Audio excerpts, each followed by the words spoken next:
This is a live presentation of the Titan Upload Network.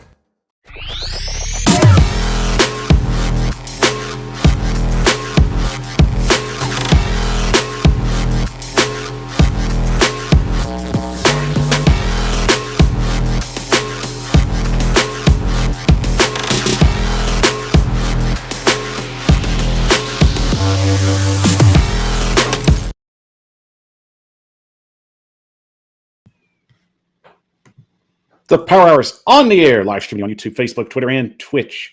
I'm your host, Michael Bishop, and thank you for joining us on this Monday evening. It is kickoff week. We are getting ready to get into NFL football. And yes, of course, we are on the Titan Upload Network. So welcoming everybody into the show. Chat's already starting to pick up a little bit, of course, as it is. Mom's waiting on the other end. Good evening, everyone. Tighten up. Good seeing you, Mom. Love you, mean it. Our buddy Al Pierce, it's almost game time. Go Titans, kick New York Giant tail / oil struck. Good seeing you, Al. And of course, Carrie on the other end. Hi, Elizabeth. Tighten up, guys. And of course, that definitely means we've got a very special guest tonight. And joining us from Titans Time Podcast, it's always our good friend of the show, Tyler. Tyler, welcome to the Power Hour. Thanks for having me on, buddy. Always a blast coming on your show with you and talking Titans. And week one is here. Exactly. It just seems like we just ended the season not long ago in January, and we're already back in September, getting ready to get ready for kickoff.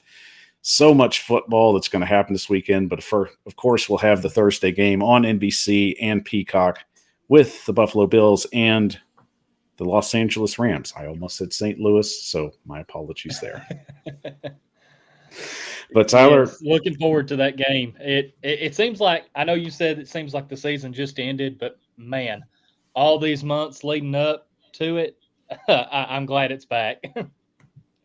Yes, it definitely means no more preseason. Everything is set. The 53-man roster is set.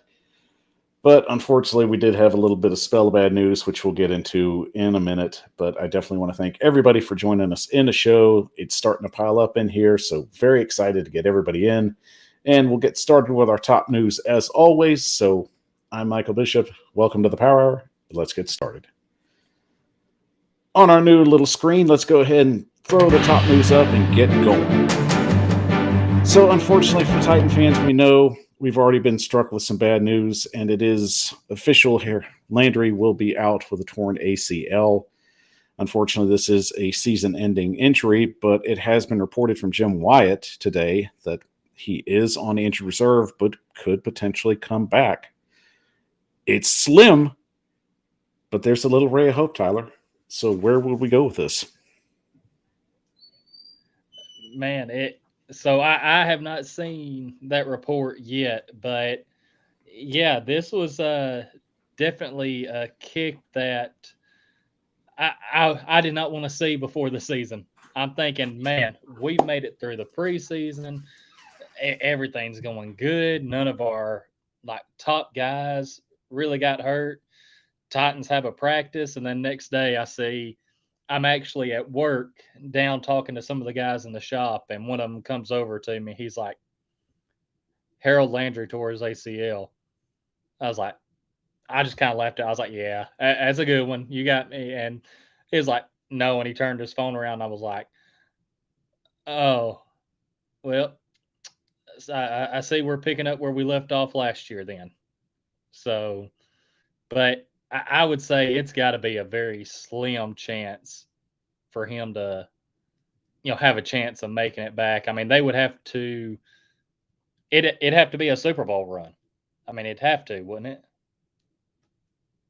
And that would seem to be the census right there. I mean, if he was able to come back, it would have to be just on his own power, that everything's gone fine, that he's healing all right. He's not officially out. I can say that much. But it's very slim for him to come back as well. So I'm not trying to give up anybody's hopes, but at the same time, I'm not trying to dash anybody's dreams at the same process.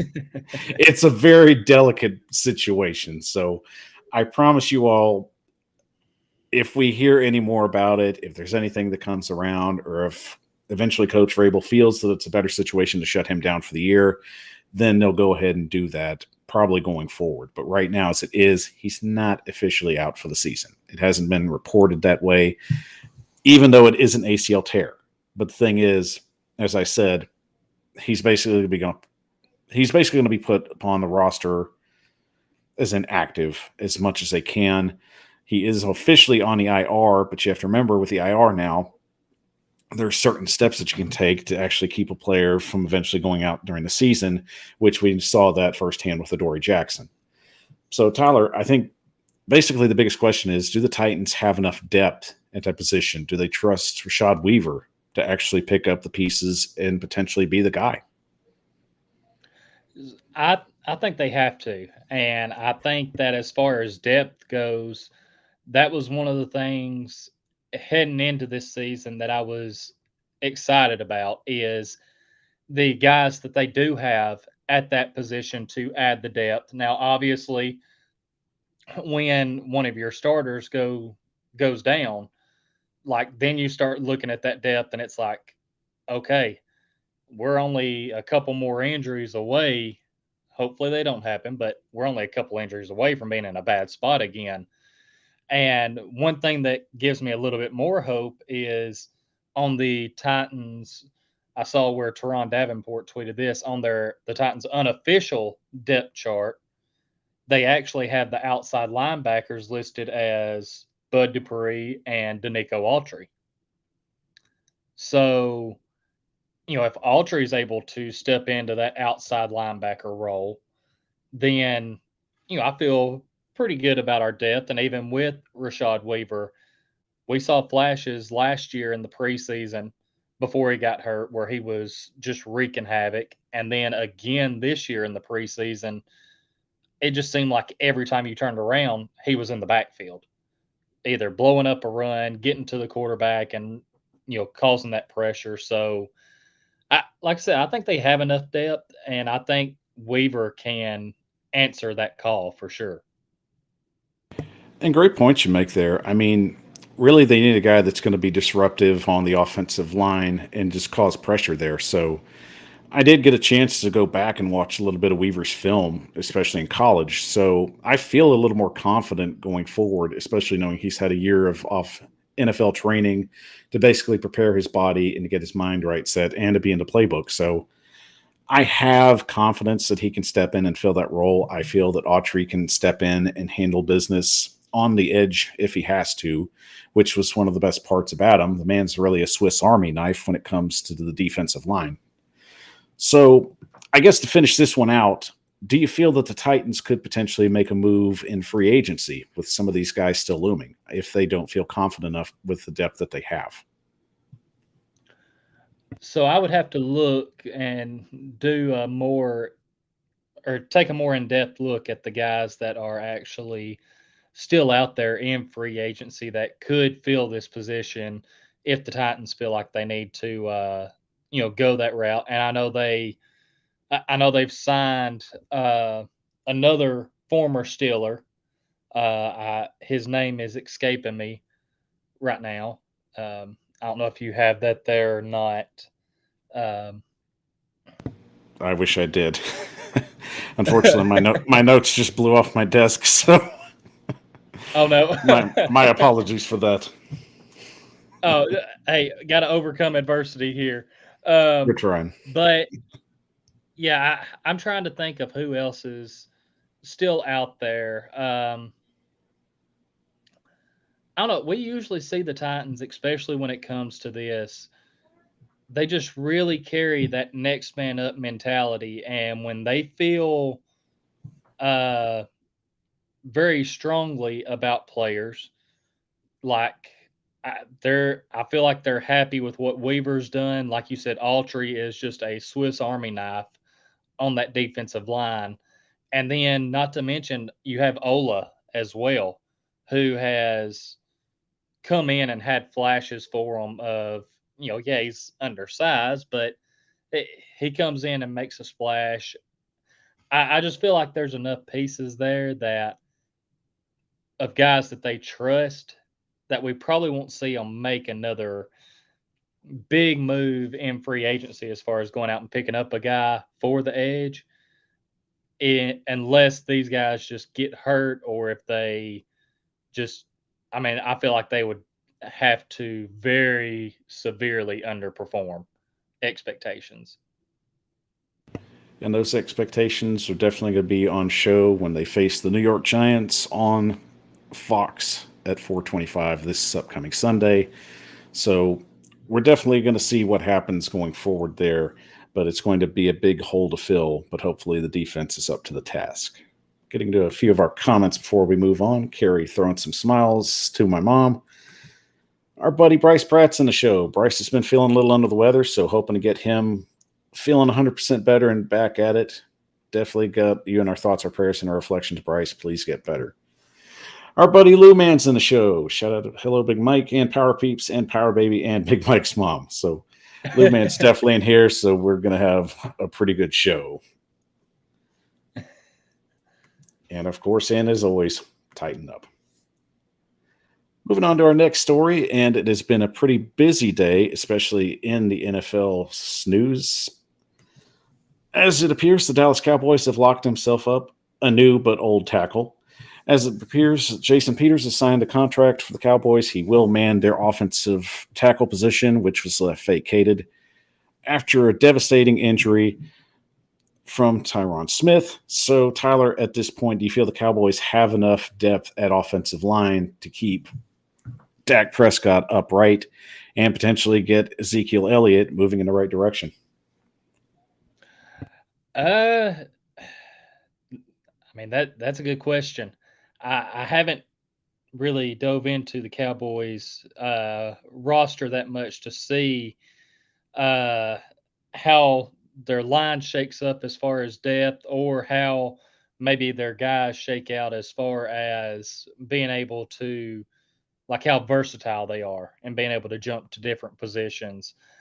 I do, however, like this move by the Cowboys. I mean, have a big injury on your offensive line and go out and get Peters, who I feel like that's a good option for them, and maybe that speaks some to their depth that they have. You know, maybe they don't trust their depth as much to fill in that tackle spot. So, you know, maybe that's what it is. Maybe they thought, okay, we got to go out and make this move because any guy we can plug in there, he's not going to cut it for us this season. And definitely an interesting comment from Lou Man right there. He says Ezekiel will be, fine. So I don't know if that's sarcasm or if Lou Man thinks that he's really going to be fine. I mean, that's going to be the $1 million question going forward. But I I do mean, think, Zeke's got to worry about Pollard more than anyone. and that's fair. I do think that the Cowboys got themselves a steady veteran who's been going in the last decade of his career, but it seems he still has plenty to offer going forward. So moving forward, the Cowboys are going to have to do with what they've got. And some good news for the New York Jets. It appears that Zach Wilson could potentially be starting week 1. So this could help with their season starter. And of course, the Jets definitely have a lot riding on the young quarterback. Tyler, what is going to be the key for the New York Jets in this upcoming season? Did you say, sorry, you cut out a little bit. Did you say what'll be the key for them this upcoming season? Yes. I mean, the key for the Jets is to just keep building. I mean, really, I honestly liked the draft class that they had this past draft, and I think they added some good pieces. So keys for them will just be keeping Zach Wilson healthy. I think he still has to improve some more at this next level, but out of all of their quarterbacks, I feel like he gives them the best chance to win. And if they can have him out there healthy with these other pieces that they've added to the offense, and then I think that'll go miles for them. They're still in a tough division. I think they're still uh, the worst team in the AFC East, but you know they're making steps in the right direction. And it's a building direction, but with the Jets, it seems to always being a building direction. But interesting enough, knowing that the Jets still have a ways to go, trying to get a few more pieces in place, I do like the offense, and I think that potentially if Zach Wilson can be the guy, they definitely did a good job keeping pieces around him to help him feel comfortable. But moving on to our next news story.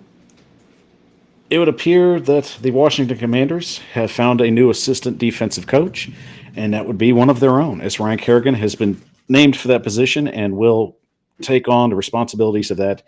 So, Tyler, with that move, do you think that that's a very strong indication of how Washington feels about their defensive front, especially having a guy with such a physical presence and physical mindset, even to man that position?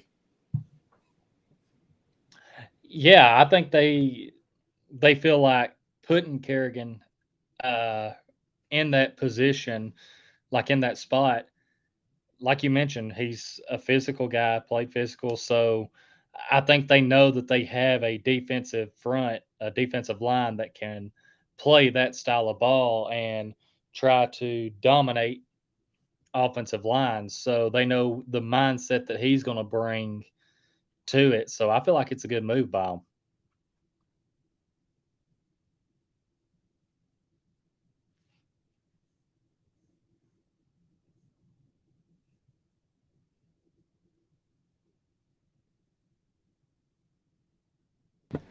And benefiting from basically just that type of coaching and mentality, what young player do you think will benefit the most from that kind of mentality that he brought on the field, but will now be doing it on the sideline?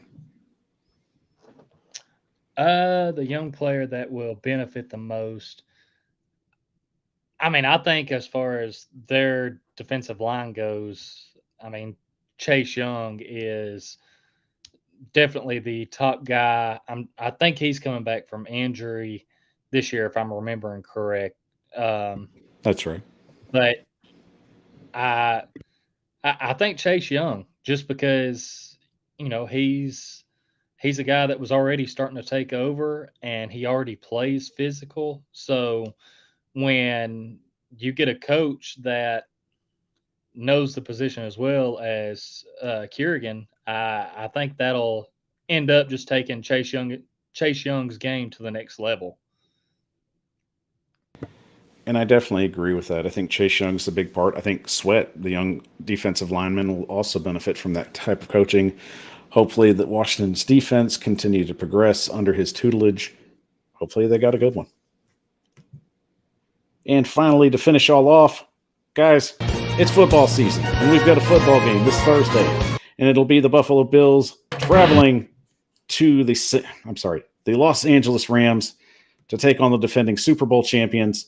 So right there, we've already got a pretty big game lined up. Tyler, who do you like in this matchup, and what do you think are going to be the keys to win the game on both ends of the line? Ooh, who do I have in this one?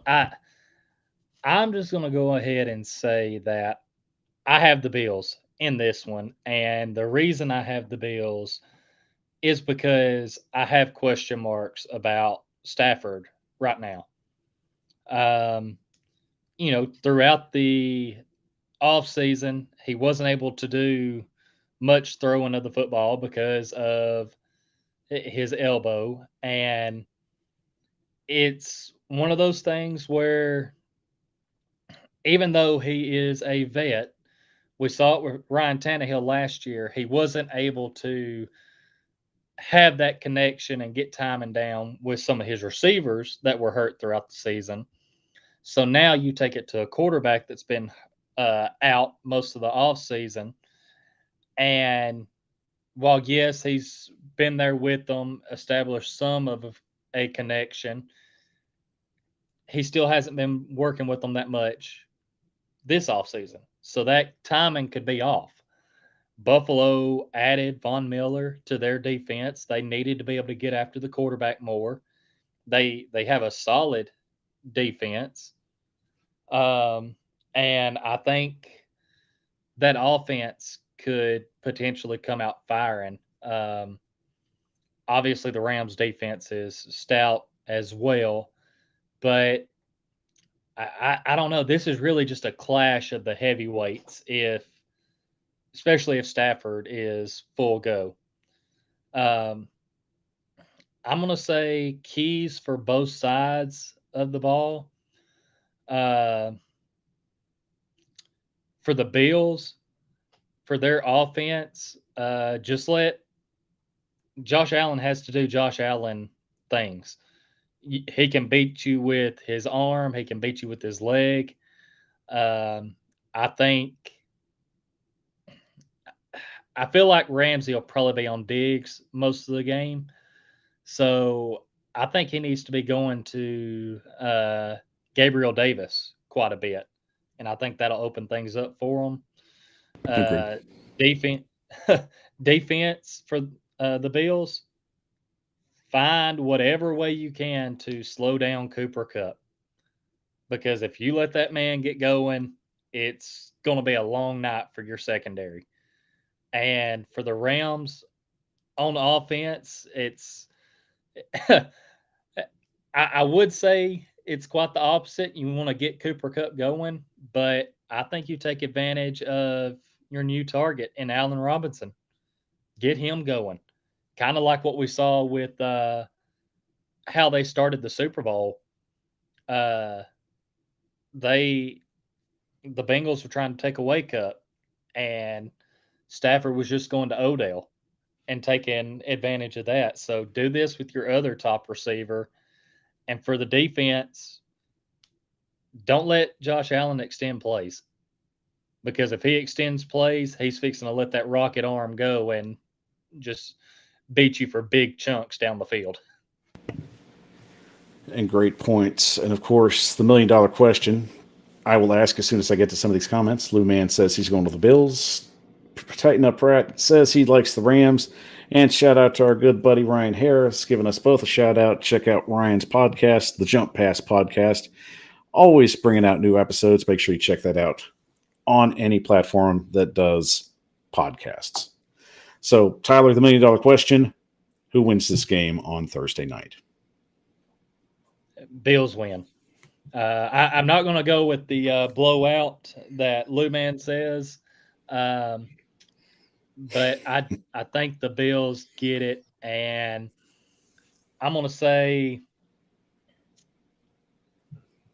27-21.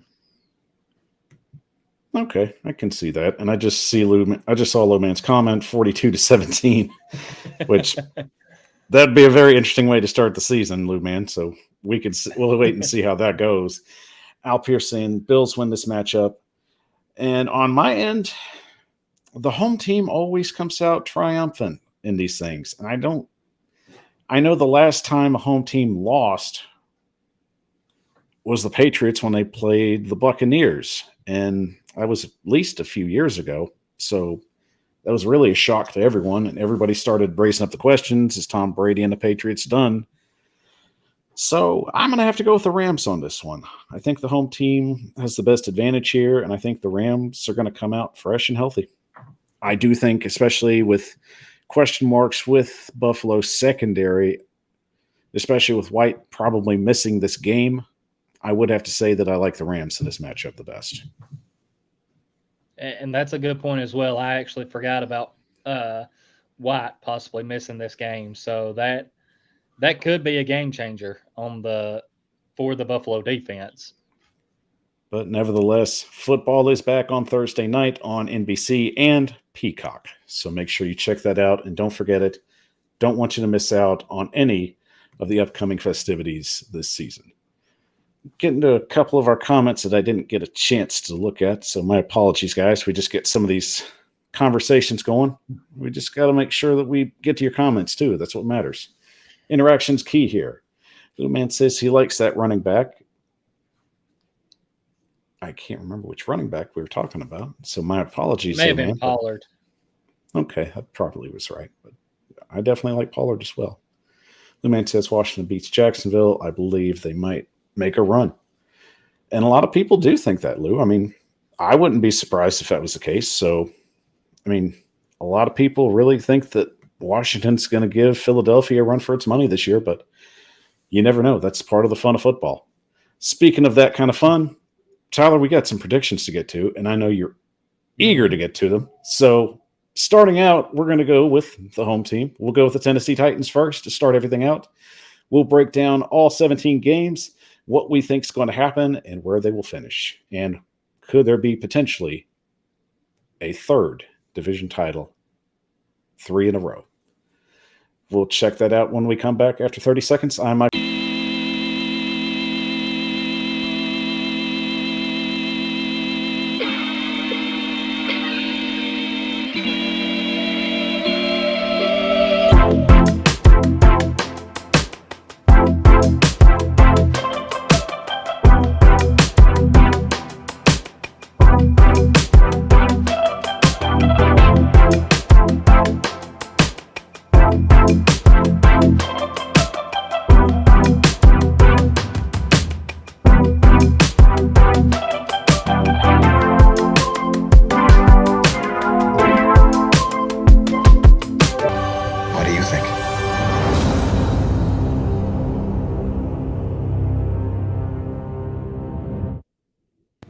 The Power Hour is on the air, live streaming you on YouTube, Facebook, Twitter, and Twitch. We are on the Titan Upload Network. I am your host, Michael Bishop. Thank you for joining us on this Monday night. We are in the prime of getting ready for the NFL season. Joining us tonight is Tyler of Titans Time Podcast, and of course, we're very grateful to have him on and get his expertise on all the upcomings that we have this season. Tyler, as always, we love having you on the show. Always welcome here. And of course, please let the audience where to go and find all that great content that you put out. For sure. And as always, Michael, thanks for having me on. Always a blast coming on your show with you. Definitely got to get you back on mine here soon. And Definitely. Yeah, if you want to check out my show, you can find it, the audio version, on any podcast platform, Stitcher, Spotify, Apple Podcast. Just type in Titans Time Podcast. Find it on YouTube, Titans Time Podcast. And social media, Twitter is at Titans_time. Instagram, Titans Time Podcast. Facebook, Titans Time. And also on TikTok at Titans Time. So been trying to get more into that here lately. Keep up with Power Hour on his great content on there. I've definitely been enjoying Tyler's TikTok work, so definitely check out his channel. He's throwing out a lot of options, especially with the quarterback, running back options. Everybody's getting in on that, and I'm probably going to have to get on that as well. So maybe one of these days. But as always, guys... Yeah, sorry to cut you off there. Oh, no, you're good. Just too excited. We got football coming, man. Just so much to be excited about. That's right. And as always, guys, thank you for watching the show. You are what makes this show go, and very much all the love and credit goes to you for checking us out. And don't forget, if you love the show, help us grow. Follow us on Facebook, Twitter, Twitch, and TikTok at the Power Hour 615. Don't forget, on TikTok, we put out daily shows every day, whether it be PowerPoints, whether it be just skits. I'm here to entertain. That's what I do. I want to make sure that you keep coming back and checking out what we've got to give. And don't forget, we are a part of the Titan Upload Network, and we have a lot of coming ups going on in the upcoming week. We'll definitely drop some more news going on, and big show for Titan Upload this morning, bringing on Blaine Bishop. So if you haven't had a chance to check that out, make sure you hit his channel, check that out, and he will have another show coming on later tonight at 10 p.m. Eastern, 9 o'clock Central. So definitely got that out. Let me catch my breath. A lot of stuff going on. I got to make sure I breathe. That's right. And our buddy, the 615 podcast, showing up. Make sure that you check him out. He has had a lot of great interviews the last couple of weeks. So he's had Donnie Nicky. He's had like a slew of old Houston Oilers players. And if I'm forgetting them off the top of my mind, that is my apologies. So much stuff going on. Everybody's been busy, man. I just can't keep up with everything. So my apologies. Definitely check out the 615 podcast. Great interviews, great stuff. Mark Jones in the house. Good seeing you again, Mark. Weaver will fill Harold's role, and I'm sorry, I don't have my glasses. Forgive me for this. Weaver will fill Harold's role on D. Landry's. Benefited from Jeff and Autry demanding double teams, freeing up rushers. Yeah, I agree with that, man. I mean, you have to Mhm. try and utilize your role players, especially in this position that they're in. So I expect Weaver's going to do a really good job filling in. I think Autry filling in at that position, he can do it. Like we were talking about, the man's a Swiss Army knife. So check it out. I mean, it's going to be an interesting game when we get to it on Sunday. And 615 says my fantasy draft is 1 hour away. So if you're looking for a fantasy draft, check that out, guys. Me personally, I can't keep up with that stuff. But if you want to join a fantasy draft, there you go. I've got too much stuff to keep up with. I can't keep up with managing a roster right now. I've got 3 kids and a show and a lot of other stuff going on. So if you're into that, go check that out at 615 Podcast. And Mark Jones saying, are you not entertained? Mark, I hope you're entertained. I hope you're entertained because I might pass out just because I'm talking too much. But enough of the Hey, it's talk. hard We are not to be here. entertained with everything going on. Well, I have to try. But enough of this talk. Let's get to what we're here for. Titans predictions for the 2022 season. Let's get it underway. Tyler, let's throw it up and get started. As we start, as I said, the Titans will open the season at home at September 11th, 4:25 Eastern Time on Fox. Their first matchup will be with the New York Football Giants. Tyler, who do you like in this matchup? What are the keys going forward? So we can say this is kind of an early preview of the upcoming game this Sunday. So I like the Titans in this matchup. Just, I mean, I don't want to fall into this trap of week one and the Titans getting absolutely blown out again. But seeing videos of the Giants training camp and how bad Daniel Jones was missing receivers, and also seeing the attitude that some receivers for the Giants are carrying, I I just don't see them being able to pull it all together versus the Titans. Uh, Titans win this one. Key to the game for I'm gonna say key to the game for the Titans is while Derrick Henry is gonna be back fresh, I think you got to feed these young receivers. And I think you also have to feed Robert Woods. Just get the passing game going. Um, we know what the Titans can do by running the ball, but everyone knows that. Everyone knows, hey, we have to slow down Derrick Henry. So let them think that and just beat them through the air. And with that in mind, what is your prediction for this game? Prediction for this game. I'm gonna say the Titans 24, Giants 12. I think we hold the Giants to just field goals. Okay. I could probably see that, especially if they can hold Daniel Jones at bay. My biggest question is also while the Giants are lacking in certain positions, I do think they've got a very talented young secondary, which I do think eventually could flourish at one point. My biggest thing is, though, the secondary can't do all the work, especially if the defensive line is making them overwork. So I think Tennessee's going to give them a steady dose of a run with some pass sprinkled in. And I would have to say, really, my perception is Tennessee is going to have a good game, but I think the defense will close it out here. So going right there, I feel that the Giants have a lot on their plate. They're young. They're trying to figure out what they need to do. So right here, it's the first win of the season. So Tennessee gets a win. I will go 24-10. And I will say Derrick Henry will rush about for maybe about $150, maybe 2 touchdowns. And Mark Jones will say that Derrick Henry will run for 200 in week 1.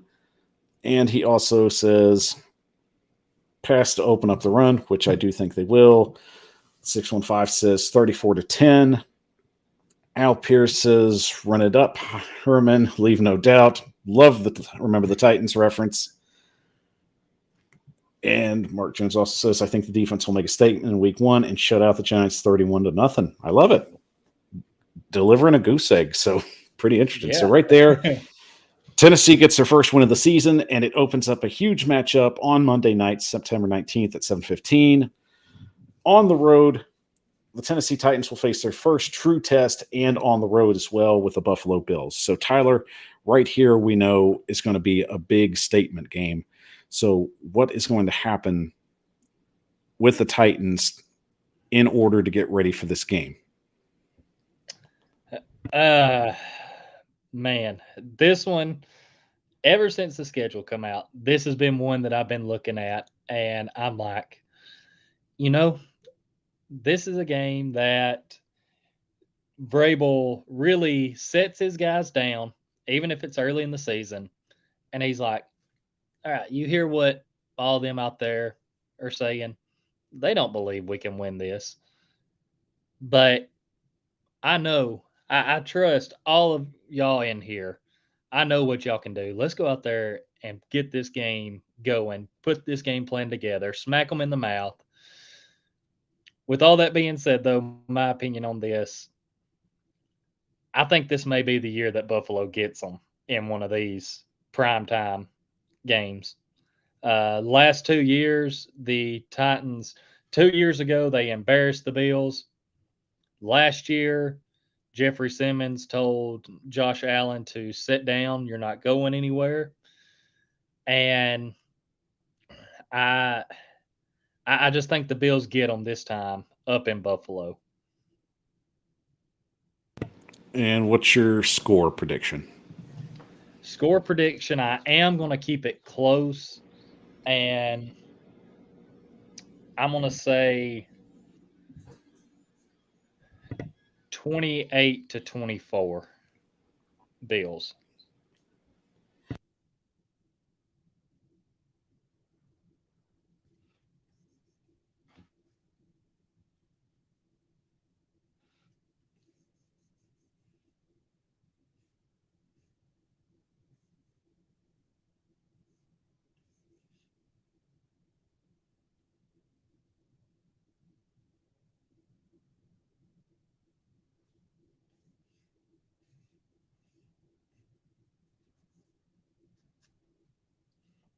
I think you're muted.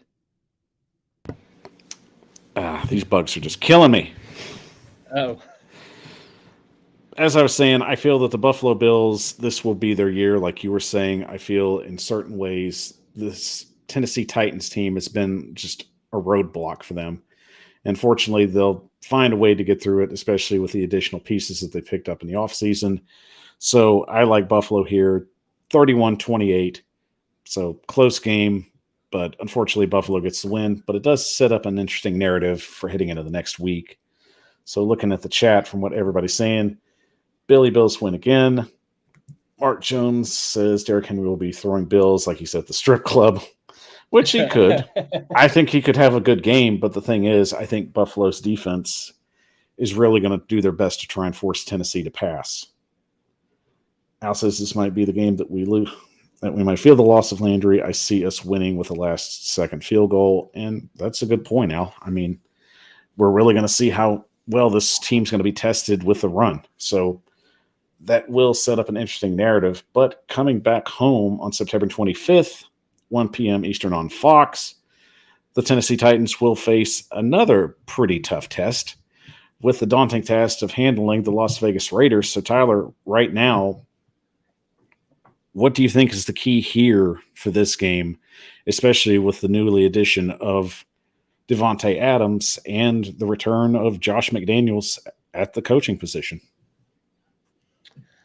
I mean, I think for this game, because whenever I hear Devontae Adams and the Titans in the same sentence or same week, knowing that the Titans have to go up against them, I just think back to that game in Green Bay and a couple of years ago, and I don't like thinking about it. But the Titans secondary is different than it was then. And I think key to the game is going to be slowing down Devontae Adams, containing him. Don't let, I mean, you're talking about one of the top receivers in the league.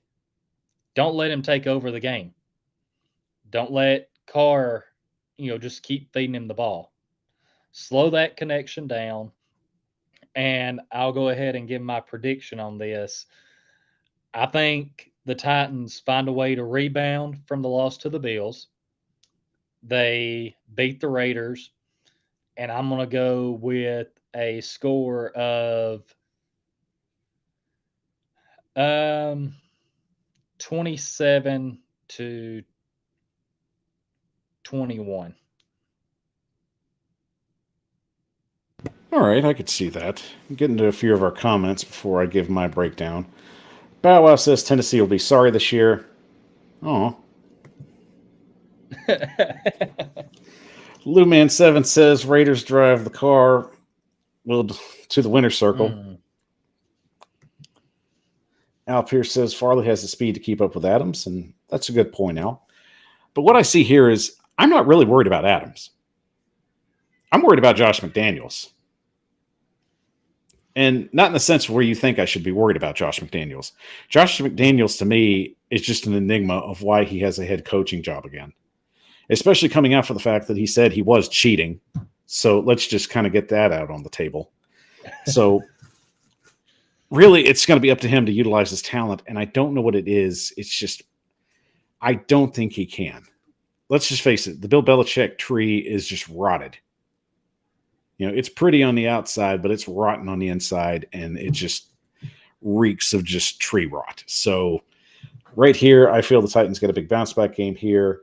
I do think Devontae Adams will have about a 2-touchdown game, but it won't come with a win. Tennessee gets the win here, bounces back. I give them the win 31-21. Which brings us to our next game, and right now it's going to be a big one, a huge test in the AFC South on October 2nd, 1 p.m. Eastern on Fox. The Tennessee Titans hit the road once again to face the Indianapolis Colts. So, Tyler, we already know the hype. We already understand that people are picking the Colts to win the South. What are going to be the key components here in this first matchup on the road? So, key things in this first matchup is, both of these teams, and I think we've talked about this before, they are truly so similar when you just step back and look at them. Both teams have a great running back. Quarterback, they are decent. Defense, they are really good. And receivers, leave question marks just because whether it be young talent, whether it be guys coming back from injury, whatever. This one's tough. And just with the way these teams are built, the key for either team is going to be who can control the time of possession. Because if you can keep the opposing offense off the field and just keep trying to chip away and wear down these really good defenses, more than likely you're going to come out with the win. And man, I absolutely hate to do this, but the national media is just going to have even more fuel after this week in saying that the Colts are going to win the South. Colts fans are going to be obnoxious after this game because I'm going to say that the Colts are going to win it in Indianapolis, setting them up to where, they're going to be hype early in the season just for disappointment later in the season. But I'm going to give this one to the Colts, and I think this can be a defensive battle, so I'm going to go 17-14. And great points you make. I really feel when I looked at this game, the Colts generally do well starting the season, and that's just one factor I have to take into consideration. I do still think that the Colts have a lot of flaws that they have to address as the season progresses, but whatever it is, Frank Wright does a pretty good job, and I'll say this on his behalf, and any Colts fans that say that I've been bashing them all season, well, that's not true. I'm actually giving you praise right here. Frank Wright, at this point right now, I feel gets his teams prepared very early in the season. And it pays off here. It pays off with Tennessee coming into their house. So unfortunately, Tennessee gets the loss here. I will say 28-17, unfortunately, which there are just a lot of question marks going forward, and that definitely will hype the media up going forward. So sitting at a record of 2-2 now, Tennessee has a lot of questions to answer heading back for their next potential matchup. But before we get to that one, I definitely want to get to a few of our comments out here. Everybody's got some points to make out. Mark Jones says, first thing about the Titans is Mike Vrabel always has the team prepared. There are a few times where he's ever outcoached. Titans start 3-0. Which that's fine, Mark. I mean, I'm never going to question Vrabel's coaching style. My biggest question this season is just really the lack of talent they're going to have. So to say, especially where we have such a young receiver group, we have a lot of young pieces at offensive line, especially starting at tackle. So I definitely take those into consideration, and I feel that that's going to definitely weigh a lot, especially when people have made their picks. But we've still got a long way to go. So trying to catch up to all these comments, guys. My apologies. Mark Jones also says Stonehouse can be a weapon, causing extra possessions by how hard he kicks it, making catches the punt difficult, which, of course, I could agree with that as well. And 615 Podcast says, so I've got the number one pick tonight. Who do you draft at number one? Cup, Chase, or Diggs? Really, honestly, Tyler, I'll let you handle this one because I don't know too much about fantasy football because I don't want to give anybody bad advice going forward. So it's going to depend on if this is PPR or not for me on how I answer it. Either way, though, a guy that you didn't mention, I don't believe, but I see that Lou Man says it, is Justin Jefferson. And the reason I say Justin Jefferson is because the coach that helped, the coach that was that's with the Vikings now, was with the Rams last year and led to Cooper Kupp just being everywhere on the field, getting the ball like crazy, getting creative with how to get him the ball. And like I said, now he's with the Vikings, which means Justin Jefferson, he's not just going to be lining up outside now. They're going to be lining him up in the slot. They're going to be lining up that playmaker to get the ball in his hands wherever they can. So I think if you're going to go with the receiver, I'm going Justin Jefferson. And there you have it. Breaking news right there. Tyler's going with Double J. So there's your pick right there. Guys, love the comments. A lot of great comments tonight. Love the chat. Love getting everybody involved. Trying to read all of them as fast as I can, but definitely want to keep the show progressing. So believe me, if I can read them, I will. And my eyesight's kind of bad right now, so my apologies. And one thing we didn't mention with this Colts game and the defense is Leonard going to be able to play? I mean, I know I'm seeing things where he's supposedly on the right track, but that could be a huge blow to the Colts defense. So Agreed. And it's really going to be a situation we'll have to monitor throughout the season. Shaq Leonard, as it is now, is going to be a big key piece going forward. But moving on, the Tennessee Titans have a rebound game right here, October 9th, 1 p.m. Eastern on CBS. The first CBS game of the year, which is odd for an AFC team, especially. The Tennessee Titans will go on the road and face the Washington Commanders. So as the game with the Washington Commanders is in play, I would have to think that the Titans are going to try and rebound the best that they can, especially in a situation where the Commanders quarterback is very questionable. So, Tyler, for the matchup between the Commanders and the Titans, who do you like in this matchup? I like the Titans. I mean, all I have to say is Carson Wentz. I feel like he is going to be back there in the pocket, having PTSD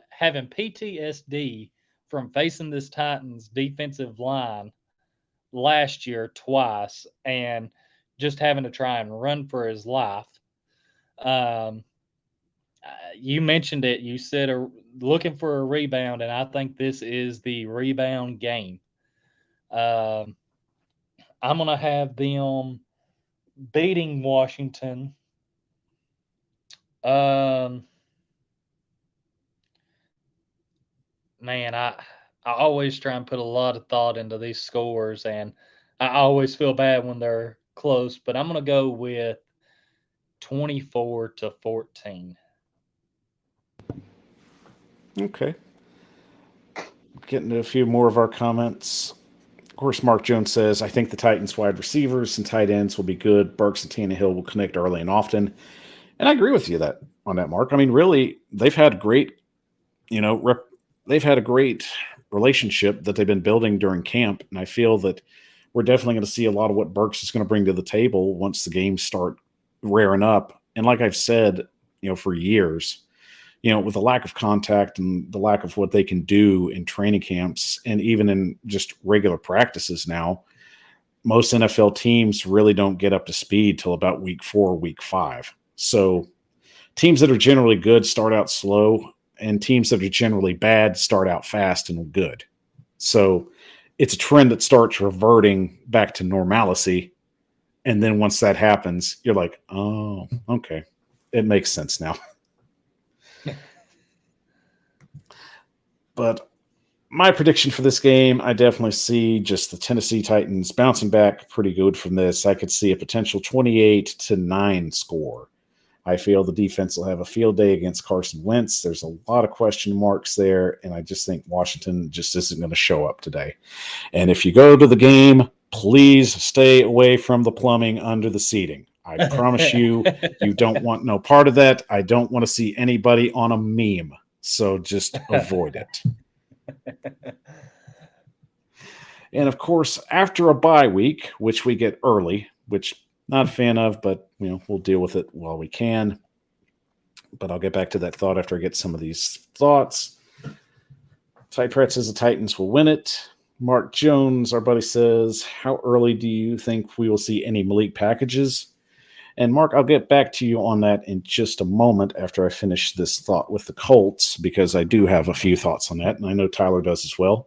But we got to be progressive and move the show along, so it's a multitasking kind of system. You understand. But that being said, the Tennessee Titans have the Colts at home, and they are pissed. So believe me, I feel after they've got game film on the previous game, they're going to work the little mistakes out that they did. And I see right here, this is where the defense is going to light Matt Ryan up. And as said earlier in the comments by Mark Jones, I believe, Ryan is a statue in the pocket. Mm-hmm. And there's a reason why the Titans destroyed the Falcons 3 years ago in Atlanta with the defense that they had. And I see the same outcome here. I could see a potential 6 to 7 sack game from this defense. And in my mind, Tennessee comes out with the win right here. Balance is restored in the AFC South, 28-21. Tyler, your thoughts? Okay, I like that. You hit on a lot of points that I was thinking. I mean, like you said, the Titans are going to be pissed in this game. They're going to be hearing everybody, especially after that first matchup, if they do lose. Everybody talking about, oh, we told y'all so. We told y'all the Colts are going to run the South this year. And Titans are just going to come out and tell them, look, y'all need to sit down and shut up. Y'all ain't running away with anything. Y'all are in our house. We're about to take advantage of that old quarterback y'all have back there in the pocket. Like you said, I could see this being a multiple sack game, even though I kind of have some bad flashbacks of that. We won't get into all that though. But I think the Titans are going to rout the Colts in this one. I think the Titans defense is going to dominate. The offense is going to be clicking, and I'm going to go with Titans 31, Colts 14. I think they just they really put it to And it's just a toilet game for the Colts, as Mark Jones says. The logo looks like a toilet seat. Lou Man with the emoji. Not sure what that is. them. My eyesight ain't that good, Lou Man, so you have to tell me what that emoji is. I'm kind of squinting. And I've got a good camera, too, so that makes it even more infuriating. If it makes you feel any better, my eyesight's pretty good, and I'm having to really look and try and figure out what it is. So 615 says Ryan will be sacked 7 times. Lou Man says maybe 8. But I mean, it could happen. And of course, Mark Jones, I'm sorry. One jumped. I apologize. Al was next. So, revenge game. Ever wonder what a horse looks like with a sword stuck in its back? Not very pretty, Al, but I mean, that's probably what's going to happen. Lumian says, Colts tie us. Darn it, 2 ties the same season. Lou, I don't think I've ever seen a season where 2 of the same teams tied. Not since maybe where they wore like leather helmets. So I would have to look back at that. Anybody in the chat knows that answer, give it to us. We'll definitely take a history lesson on that if you know. But moving on to our next game, that puts the Titans at 4-2, and of course another road test, another division game with the Houston Texans, October 30th, 4:05 p.m. Eastern on CBS, and of course this is the dreaded trap game. So Tyler, we all know that the Titans have unfortunately struggled in previous years with teams that just, flat out suck. But what is going to be the key here in order for Tennessee to jump over that curb and start winning the games they're expected to win? I mean, it's a simple answer that everybody knows. Everybody's going to say it. Don't play down to your competition. Go in there, do what you're supposed to do. You're the better team. Play your game. Like, don't let up. Don't play to not lose. Play to win. And that's going to be the key. And I always seem to stick my foot in my mouth since I've been doing this when it comes to predicting games against the Texans, because I say that the Titans are going to sweep them every year, and then it never fails. They end up splitting with them. But I'm going to say that they're going to beat the Texans in Houston, and it's going to be a nail biter. I mean, it's going to come down to the wire, and I'm going to say we're going to go 21-20. Wow. Close, but I love the tenacity there. I like you're going to give them a chance, but Tennessee still creeps away with a 1-point advantage. Mark Jones bringing up the point. The Texans and the Titans know each other better than most teams. That's why these games are close, and that's always a good point. Al Pierce also brings up another good point. Henry goes off on the Texans. We win and move to 6-1. Well, I mean, my whole takeaway from this game is, this isn't the Texans team of the last couple of years. They've restructured, they've rebuilt, they've got newer pieces on the line. I like Lovie Smith. I just think he's in a bad situation. And can he help rebuild? Will he be allowed enough time to rebuild? I mean, that's a big question. But the one thing I take into consideration that makes all the difference in the world here is we've got their offensive coordinator now. So I'm not too worried about what their offense is going to do. Their hands are full at this point. We have Tim Kelly on our staff now. So the funny thing is the dynamic drastically changes here. I think it's a walk for Tennessee. I think Mike Vrabel gets them in the mindset and makes them understand that we have to start winning the games we're expected to win. Tennessee walks in this one, 35-10. Ooh, I like that, and you definitely threw out a couple of things that weren't on my mind at the time with us getting Tim Kelly, but I'm still going to stand. I'm going to stick to my guns just because it always seems like somehow, some way, in the games where the Titans should run away with it, it comes down to the biggest nail biter. So, And with nail biters coming up, I won't worry too much about Houston, but a true nail biter is on the horizon. And another huge test. The big question now is the Kansas City Chiefs facing off on Sunday Night Football. And unfortunately, I went too far. So there goes my surprise. So, Tyler, while I'm working the bugs out, why don't you go ahead and tell us your thoughts on the game? Because mine are clearly on the damn screen. oh, I like it. And, Surprise. you know, there you go. So my thoughts on this, I done a early prediction show. I think it was like a month and a half ago. And I'm wanting to say that I had the Titans losing this one, but the more time I've thought about it and just sit and really thought about it and thought about it and thought about it, I'm like, okay, regular season, for some reason, the Titans seem to have the Chiefs number. They just do. And I think they still have their number. I think they find a way to make Mahomes run around, try to play hero ball. It's going to lead to him making mistakes. And I'm going to have the Titans winning it. Let's see. Let's go 35-28 on this one. All right, I could see that. You know, another touchdown game, and my whole point here, until the screen decided to just give up everything that I had building up at this moment, was basically Tennessee's facing an entirely different Colts team. While they definitely have some talent with Juju Schuster, and of course with Kelsey still manning their tight end position, Tyreek Hill is no longer there. Tyrann Mathieu is no longer there. This is not a Chiefs team that I don't think is not going to be competitive, but there's a lot of question marks in a lot of key areas where they are going to have to find some answers quickly.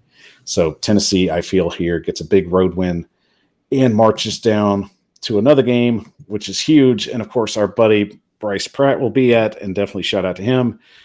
November 13th on CBS at 1 p.m. Eastern, the Denver Broncos. See, I'm just bugs everywhere, man, even in my mind. So my apologies. So the Denver Broncos and the Tennessee Titans face off at a home game. So Tyler, who do you like in this matchup? Hey, it's okay. You were just trying to make sure the screen didn't give away your surprise again. I can't give away two.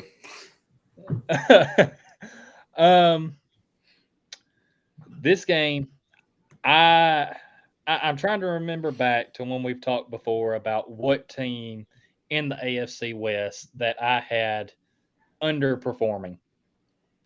I could be wrong, but I'm wanting to say that I thought it would either be the Raiders or the Broncos. And who I like in this game is I'm still going to give it to the Titans. I'm going to have the win streak continue here. A key to the game is going to be same thing with any mobile quarterback the Titans face. They got to contain Russell Wilson. Don't let him just be running around, extending plays, because with weapons like Jerry Jeudy and Sutton, the more time you give them, someone's going to come open if you just let Russ run around back there in the pocket. So keep him contained, and let's go 24-20 in this game. And I like that, and I'm going to go the same. I will say it'll be a 24-20 game. I think that's a really good score and a prediction there. Russell Wilson, to me, along the lines, what Russell Wilson are we seeing? You know, is Russell Wilson still going to be that contending playmaker that we saw in the 2010s? Can he continue to push that narrative of helping progress a team forward? And the thing is, when I see the Broncos, my biggest question is, do they have enough pieces around him to be successful? And are we going to get the quarterback that we saw just be so dominant? And my biggest thing is, I feel that he's going to underperform at times, especially with a situation where I feel it's going to take time for him to build a little bit more of chemistry with his teammates. And unfortunately, not every situation works out like the Los Angeles Rams. Sometimes guys get traded and it doesn't work out at all. And I'm not saying that Wilson isn't going to work out. My biggest thing is, I feel that the Broncos are still a few pieces away. And the biggest question, can Russell Wilson recapture that magic that made him so dynamic in Seattle? And of course, our next big matchup, and it is the first Thursday night football game on Amazon Prime for the Tennessee Titans, and it's a big one at Lambeau Field against the Green Bay Packers. This is going to be a very big test, especially for some in their minds, could be a potential Super Bowl matchup. So, Tyler, what do you like about this game and who wins it? So, since it's up in Lambeau, I'm just going to say I'm going to give it to the Packers. I think that Aaron Rodgers still finds a way to, even without his top guy, Devontae Adams, he's gone. I still think the Packers find a way. Aaron Rodgers finds a way. I think they rely on the play of Aaron Jones and A.J. Dillon. And the guy that'll be the biggest difference maker is going to be Tanyan. I think he will. I think just in general, he's going to have a big season. That he's probably going to benefit most from Devontae Adams being gone. But yeah, I just have the Titans coming up short in this one. And, thinking back on some of my score predictions, I kind of hate it because I think the Titans are going to have a top defense this year. But man, I have teams putting up a lot of points on them. And I'm going to say the Packers get them 21-17. And I don't have an argument there. I mean, my biggest takeaway with this game is, yes, Brett Favre doesn't have Devontae Adams.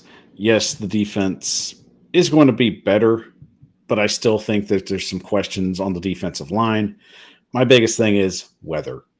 And Tennessee doesn't do well in weather situations. And I just have a gut feeling that sometime in November, it's going to be a really bad weather day in Lambeau. Whether it's rain, whether it's sleet, eventually along the lines, it hits us somewhere, some way.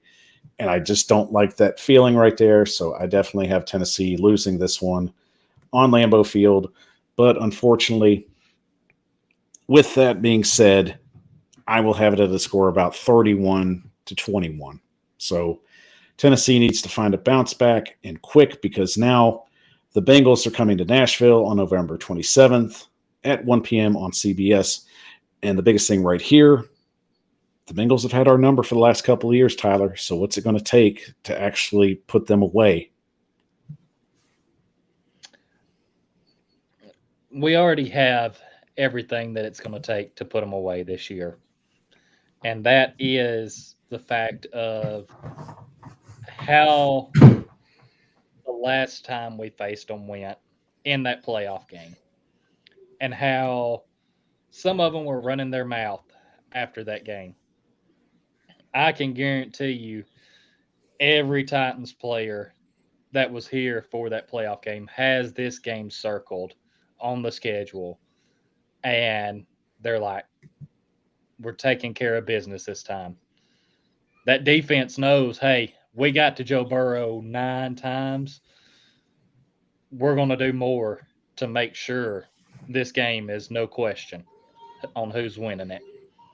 And I think they're going to be so ready to go for this game. I think they take the Bengals out behind the woodshed and they give them that good old-fashioned ass whooping. I'm going to go Titans 28, Bengals 10. And I like the ass whooping aspect, but my biggest thing is The Bengals' offensive line improved drastically over the offseason. They went out and spent money to keep Joe Burrow standing up straight and delivering the ball to his receivers. My thing is, I feel that the Titans secondary is going to shine in this game. Call it a gut feeling, call it just intuition. I don't know why exactly, but I just feel like the secondary is going to make some key plays, especially late in the game. I think it's going to be a slugfest. I think it's going to be a knock 'em out, drag 'em out battle. But Tennessee will prevail in this one. They will get the win on a last-minute field goal from our good friend Fat Randy. Titans win this one 23-20 in overtime. Ooh. So finally, the Titans get over the Cincinnati Bengals, which has been a roadblock for them the last few years, getting that win. And if you're counting at home, that puts the Titans at 8-3. And if you're counting Lou Man, that's 3-6-2 for some reason. Lou Man, we love you, but 2 ties on one team, that's a lot to take in, buddy. And Mark Jones also brought up Titans 35, Bungholes 9. Shout out to the Beavis and Butthead reference. Love that. And Al Pierce also says Titans win 8-3. And shout out to Aaron Jensen, who's joined the show. Good joining. Thanks for being on, man. Very excited to have new people on and get their perspective. Also brings up Weaver better step up. This Landry injury hurts in so many ways. And we agree, man. We definitely covered that extensively beginning at the show. So we know it's going to take a lot to try and replicate that sack number. But at the same time, Weaver can do it, especially seeing him early in his career. There's a reason why Tennessee took a chance at him, especially when he fell in the 4th round, and the kid has wheels on him. And he's going to have to bring those wheels, especially with another tough road game coming up on December 4th, 1 p.m. Eastern on Fox. This is the one the Tennessee Titan fans are probably going to be watching the most. This, for us, it's either a game of revenge or a game of payback, whatever you want to call it. This is definitely going to be all eyes on A.J. Brown. In Philadelphia, Tyler, what is going to be the scenario here? So, as I have to give a little context here as to why I'm going this way. Looking at the rest of the schedule, I just feel like I know where the Titans are going to end up as far as record-wise. And going back and forth on this game and knowing how games usually go that involve former Titans receivers and everything like that, somehow they usually find a way to have their revenge game. And I feel like, as bad as I hate to say it, that's going to continue again. If actually healthy enough to be on the field. If AJ's healthy, I think the Eagles find a way to have him go off this game. And I'm going to give the Eagles the win. And I hate to do that. And I'm going to say it's going to be another close game coming down to the wire. And I'm going to give it to them 24-21.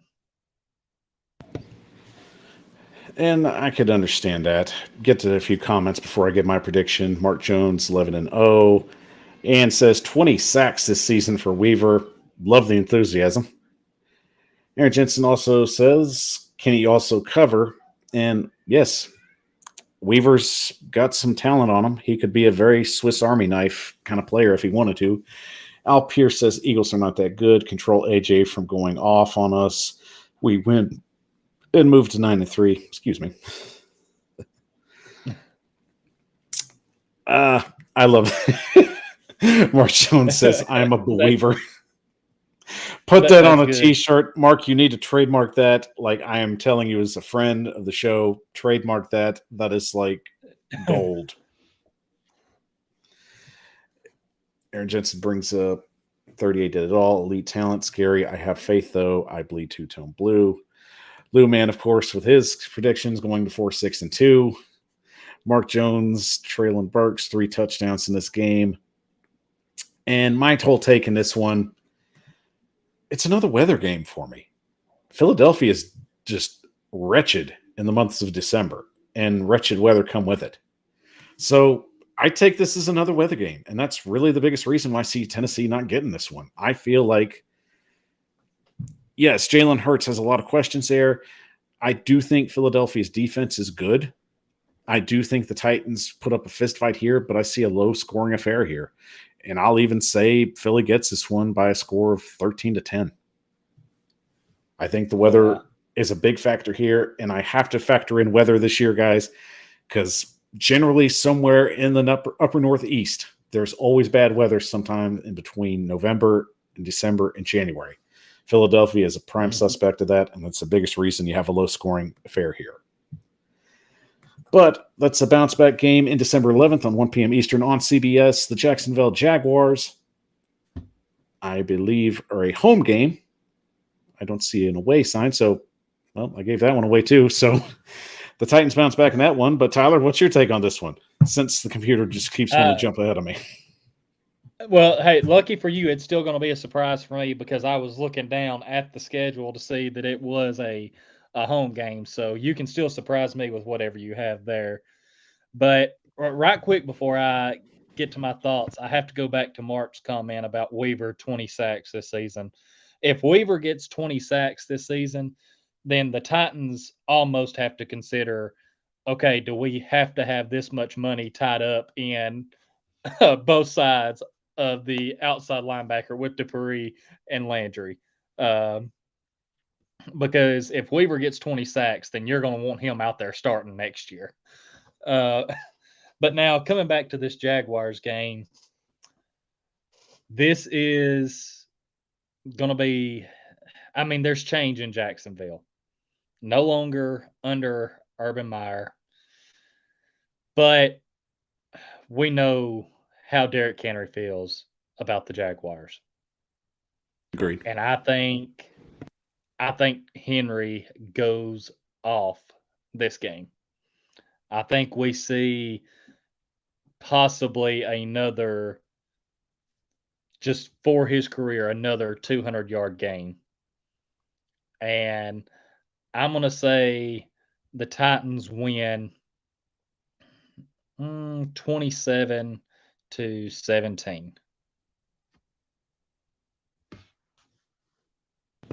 Thank you, good pick. There you go. Good pick there. I think Al brings up another good point.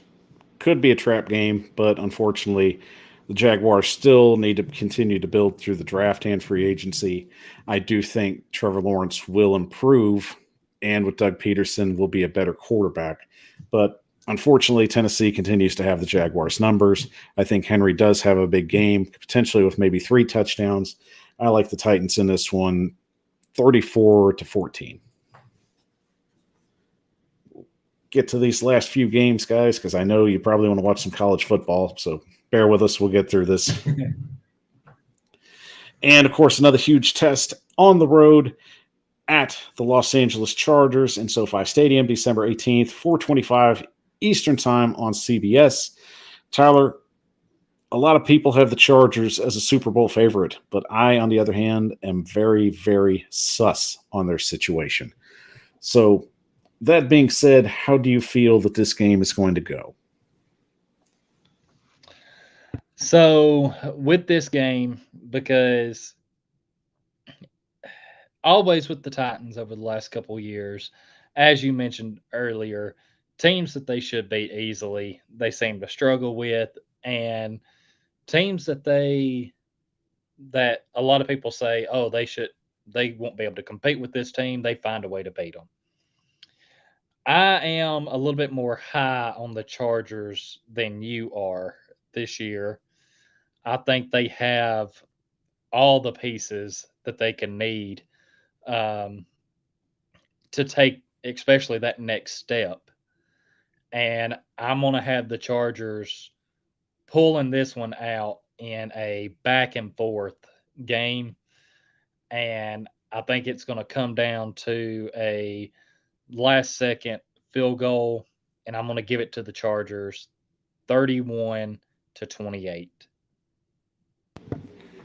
Our buddy Mark Jones says Titans will send Herbert back to Family Guy. Well, Tyler, in the words of the great Lee Corso, not so fast, my friend. The Chargers have always been an underachieving team. And in my mind, they showed that very much in the playoffs last year where their coach used too many analytics instead of just going with your gut. I like Justin Herbert. Don't get me wrong. I think he's going to be an elite talent. I think he's going to be maybe one of the top 5 quarterbacks in the league going forward. But what gets me the most is I just don't like this coaching staff. And coaching staffs can make or break teams. And the way I see it is you can get all the talent in the world. If you don't coach it properly or game plan properly, it doesn't matter. So once again, where people say the Titans underachieve in games that they should win and are picked to lose in games that they end up winning, this is a game they end up winning. And I have no problem giving this to Tennessee on the road in an environment where they're very familiar with, in SoFi Stadium. They get the job done. And I'll give Tennessee the win 28-24 easily. Which gets us to the holiday season on Christmas Eve at 1 p.m. Eastern, hoping for an early Christmas gift against the Houston Texans. The Titans have a matchup on their hand on CBS. Tyler, will it be a Merry Christmas for Tennessee Titan fans?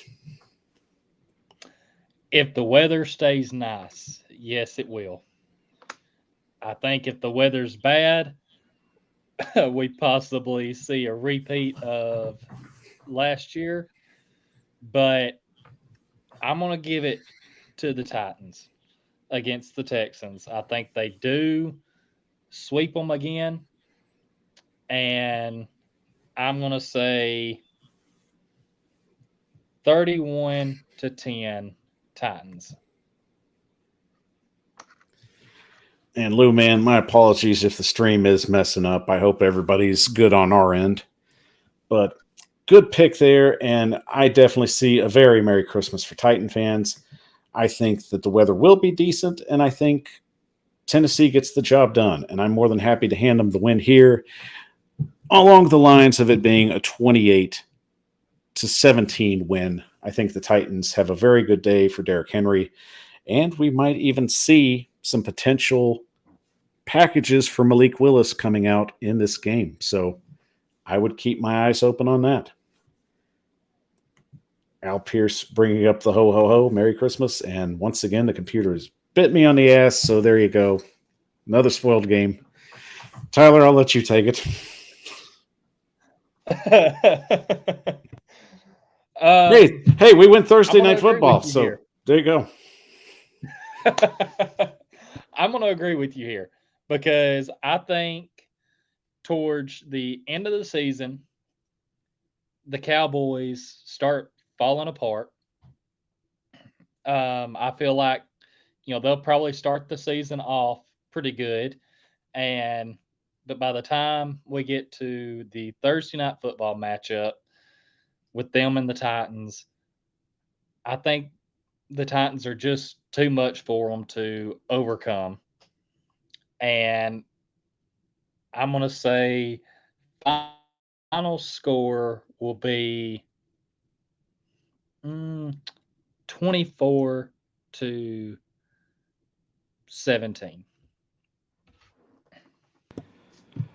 Good pick there. I'm just sorry that this thing's acting like Brian Kelly and just rolling all over the place.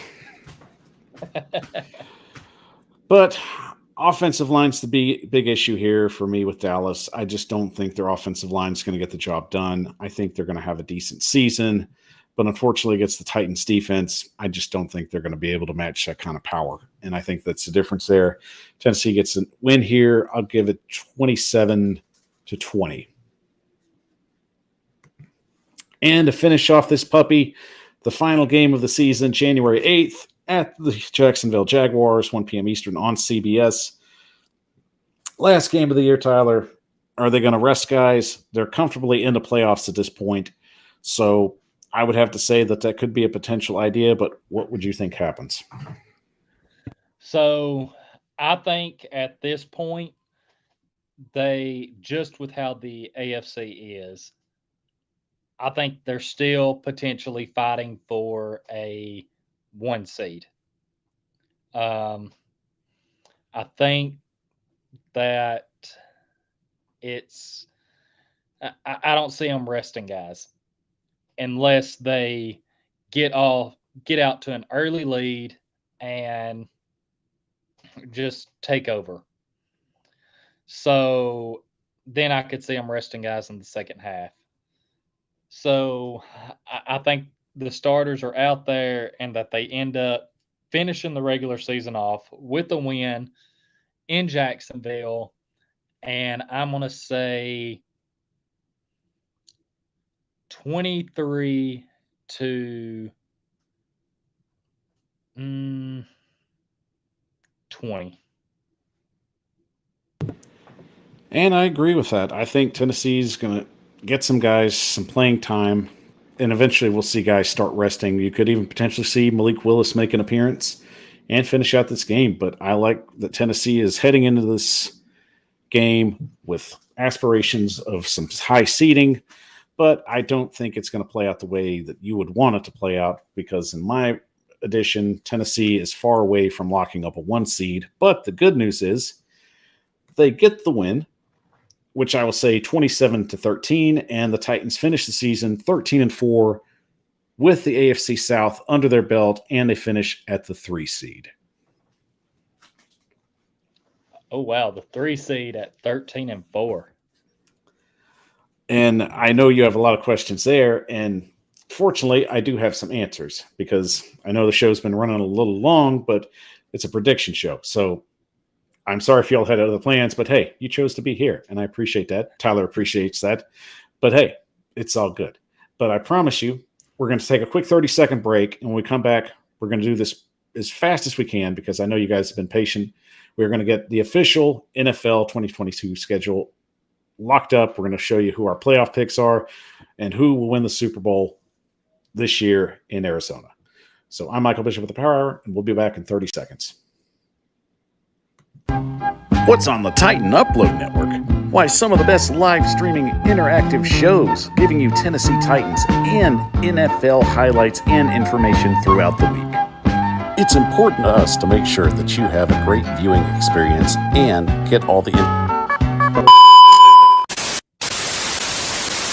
Get down to the nearest computer with YouTube and find all the shows that you've been looking for. The following includes Titans for Life, Titan Upload, The Power Hour, Titans Rossi, and Brian Johannes.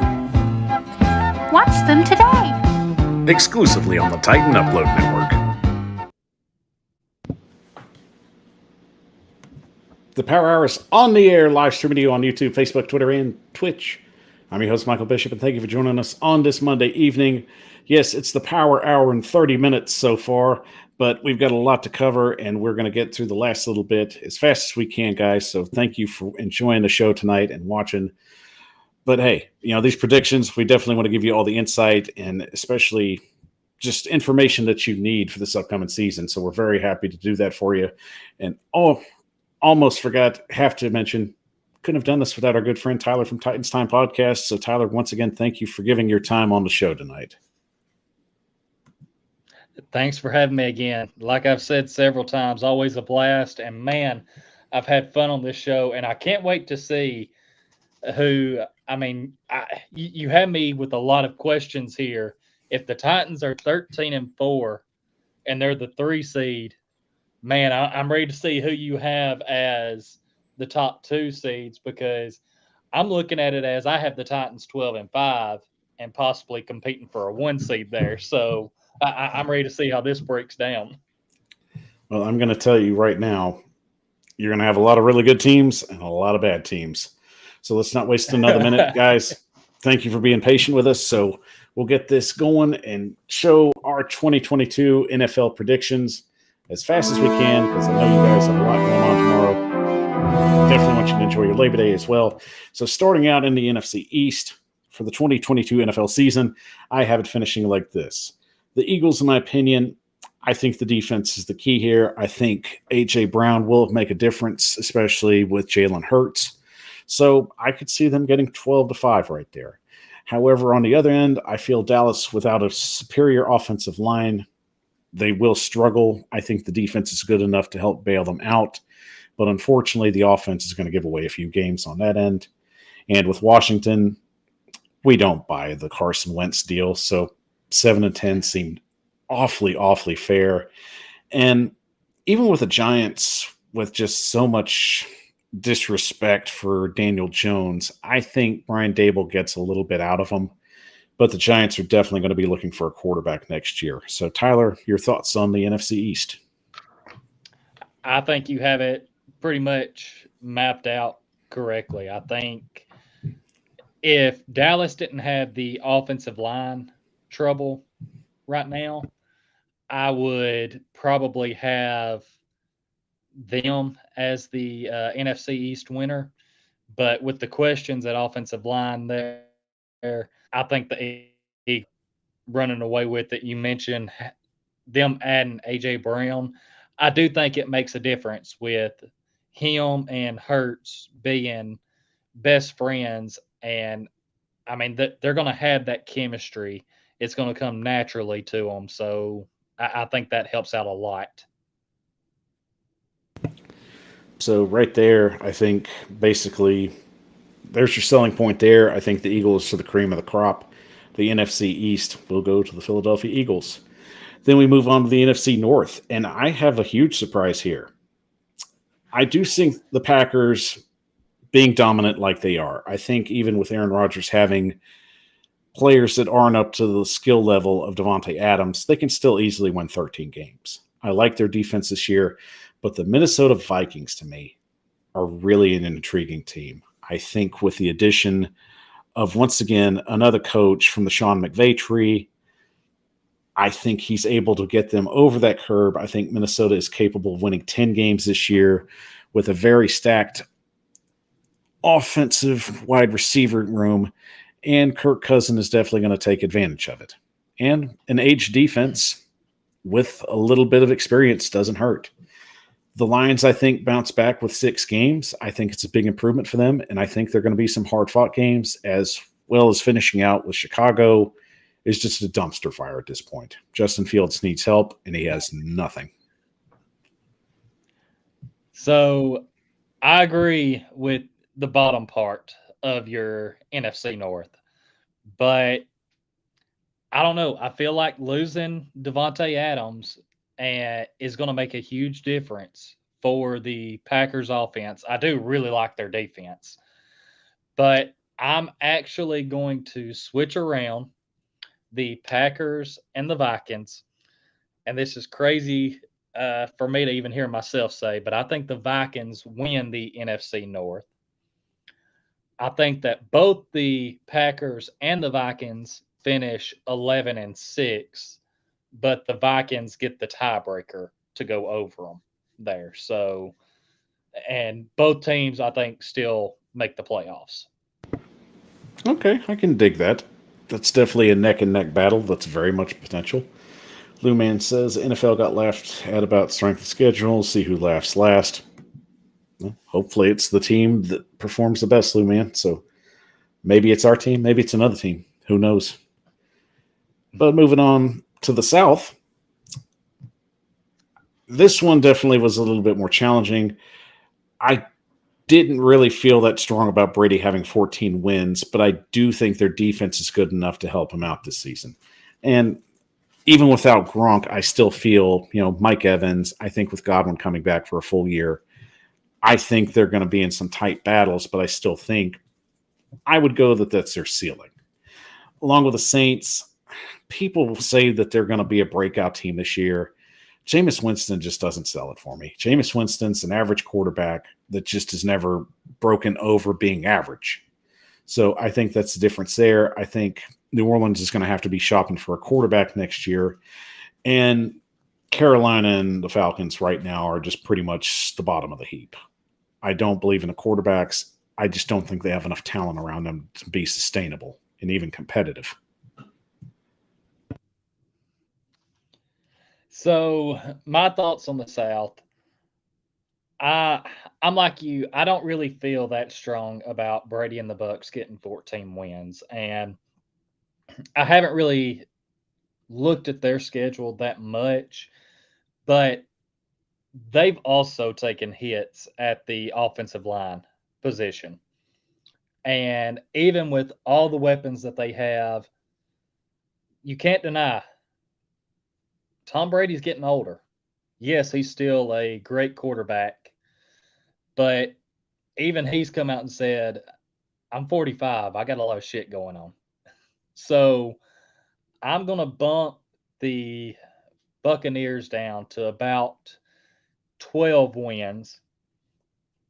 And here's where things get a little bit more interesting to me. And I know we still have to cover the NFC West, but I think the Saints could be a team that might get up to a 9-8 season and just squeak in to the playoffs. So that's what I'm going to go with. And I agree with the Panthers and Falcons. I don't see them really going anywhere. I I kind of hope that for the Panthers, Baker does put on a show week 1 against the Browns. But aside from that, I just don't see these two teams going anywhere. And those are good calls. I mean, as I said, I think the Bucks get 14 wins with the help of their defense. I think Brady's going to get them in position, but the defenses are really going to be the selling point there in getting some of those wins. And once again, the Saints, I don't trust Winston. And even more importantly, though, I forgot to mention, I don't trust Dennis Allen. The Saints had a great opportunity at hiring Pete Carmichael to be the head coach. It would be his first head coaching stint, but they know the offense, and I think they would have been more comfortable with him as the head coach going forward. Dennis Allen's already had a chance at the helm with the Raiders, and it didn't work out. So I'm very, very hesitant about him having any kind of success there. I just think New Orleans missed on an opportunity at adding potentially another dynamic offensive-minded coach. But that's their call, I guess. And finishing out in the West, this is going to be the most competitive division in all of football. 3 teams are going to make the playoffs in the NFC West. And I have the LA Rams winning 15 games, which is not a stretch of the imagination if Matthew Stafford's arm stays intact, which I think it will. I think their offense is fine. I think their defense is fine, even with the loss of Von Miller. This team is going to be a problem, and it's going to show definitely, but it's going to be the Cardinals and the 49ers battling it out for one of the mid-tier seeds, which both of them will get in. It's just which team wants the 4 or 5, I guess is the best option. And Seattle, well, I hear Bryce Young might be coming in, so, there you go. So Seattle, yep, they're going to be down near the bottom. Rams, they're going to be near the top, and I'm actually going to have them being the 1 seed overall in the NFC. Like you mentioned, if Stafford is full go, nothing's wrong. I think they take over. I am going to give them 13-4, though. I think 13-4 is very realistic. I am still not sold on the Cardinals. And I've been going back and forth in the West here, looking at the Cardinals and 49ers, because I know the 49ers will have Trey Lance starting. But just with the pieces that they have on offense, I like the 49ers defense.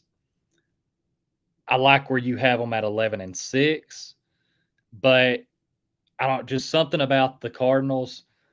I'm actually going to bump them down to that 9-8 record. I just feel like something happens there with their season, and they're the team that I have the Saints beaten out for that final playoff spot.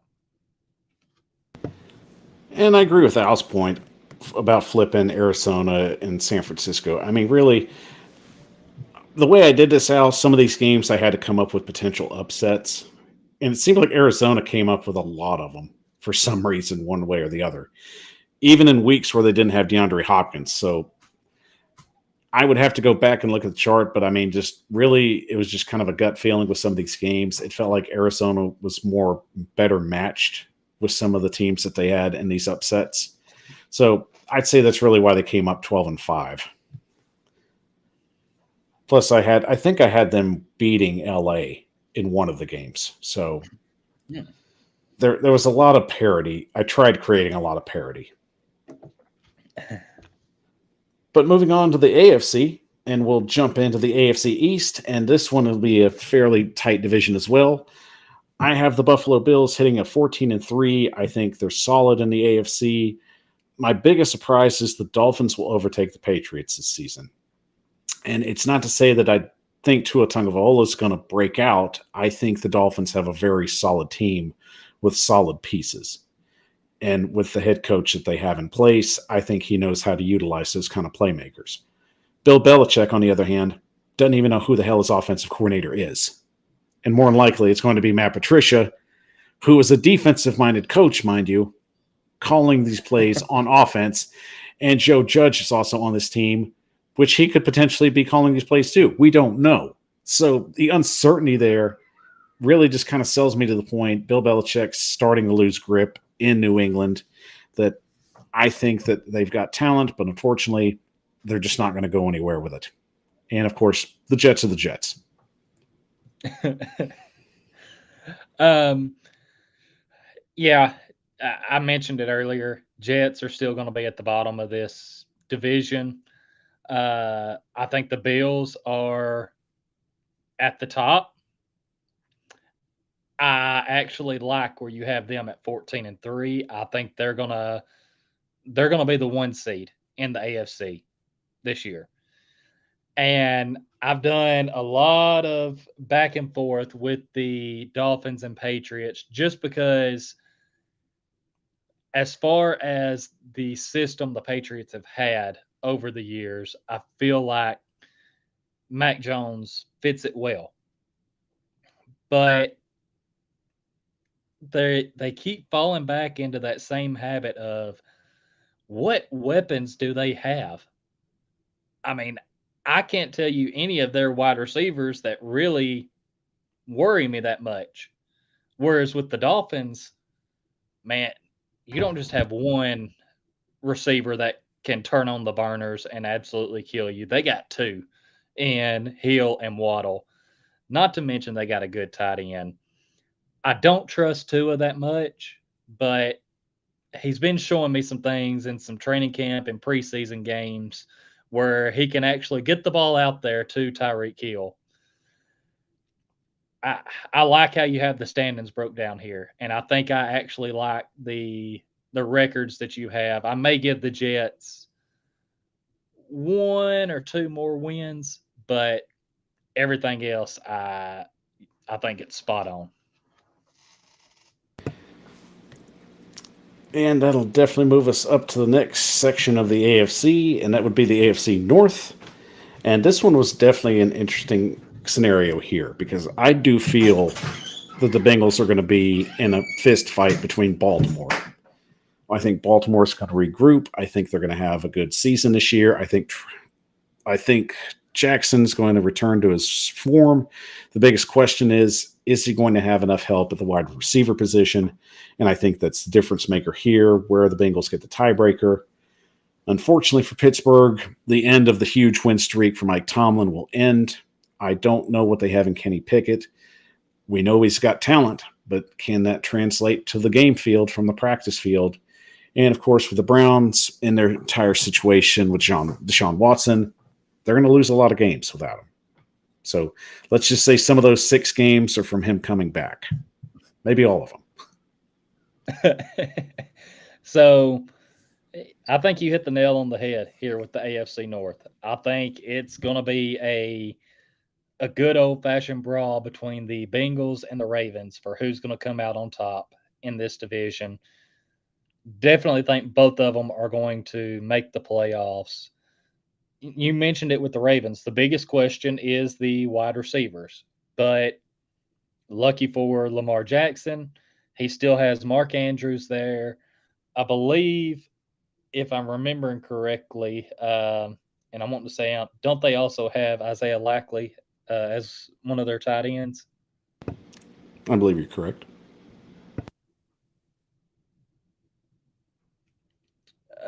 So, yeah, that's going to be a knockdown drag out. I'm going to say I'm going to knock both of them down one, though. As far as your rankings, it's right on. I'm going to say Bengals 12-5, Ravens 11-6.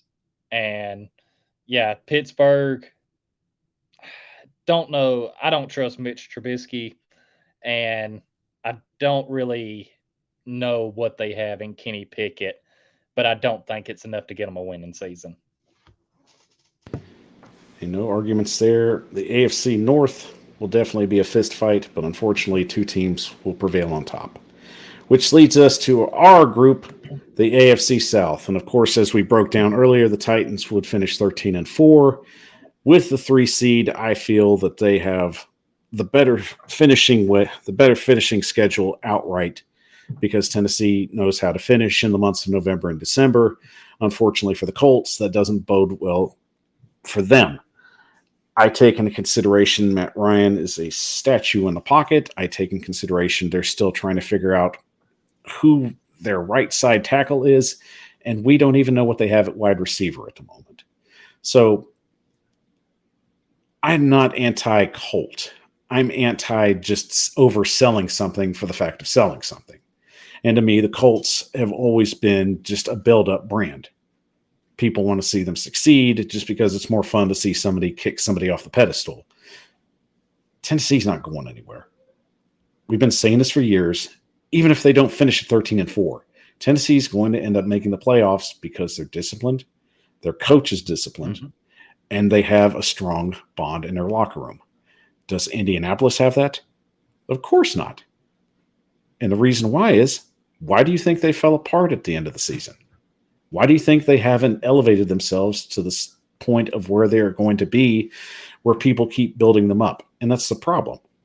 The Colts just aren't going to get there with Frank Reich. And I'll say that till I'm blue in the face.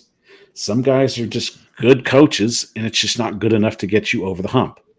Mike Vrabel's already shown he can be an elite coach with the fact that he can have 91 different players play for him and still win 12 damn games.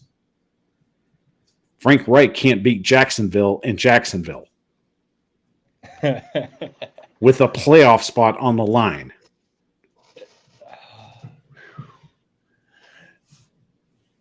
You're not going to find any arguments from me with how you have this broke down.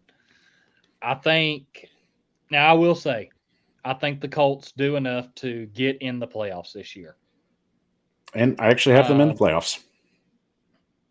And I know I have the Titans. I just thought back to this since we did talk about the Bills, and I agreed with your 14-3 for them. I thought back to the last game that I said the Titans would not be resting people because they would still be fighting for the 1 seed. I have them at 12-5. So obviously, if Buffalo's at 14-3, they're not fighting for that 1 seed. And since you mentioned the Colts not being able to beat Jacksonville down in Jacksonville in the last week of the season, I have my fingers crossed that the Titans actually do pull out that win in Jacksonville at the end of the season, because if not, Colts fans they'll be unbearable no matter the records. Well, that's the difference between the Titans and the Colts of Jacksonville. When the Titans go to the Jacksonville, they win. When the Colts go to Jacksonville, they're still trying to find a damn win since 2014. That's right. So I'm like you. I am against hyping up a team so much just because you want to see them knock another team off of the pedestal. And I've been back and forth with other people commenting on this. And I mentioned it earlier. The Titans and Colts are so similar, but yet for some reason the national media has the Colts being 12-5 and the Titans being 9-8 or even 8-9. And I don't understand why, because these teams are built so similar, except for, as you mentioned, at the head coaching department. Vrabel has his guys ready to go. I have the Titans sitting atop 12-5. I have the Colts being in that 10-7 or 11-6 range. I do think they improved from last year. Jacksonville will still be sitting at that third spot, and the Texans will still be bringing up the rear. I think we can all agree with that. Moving on to our next section of the AFC, we head west, and unfortunately, this one's where teams are going to fist fight each other for position, and where people have overhyped them. I am going to bring them down to earth to a more realistic standing, because I'm going to let you all in on a secret. The Los Angeles Chargers' last 9 games of the season are brutal. No. How brutal? They're facing at least 6 to 7 playoff teams in those games.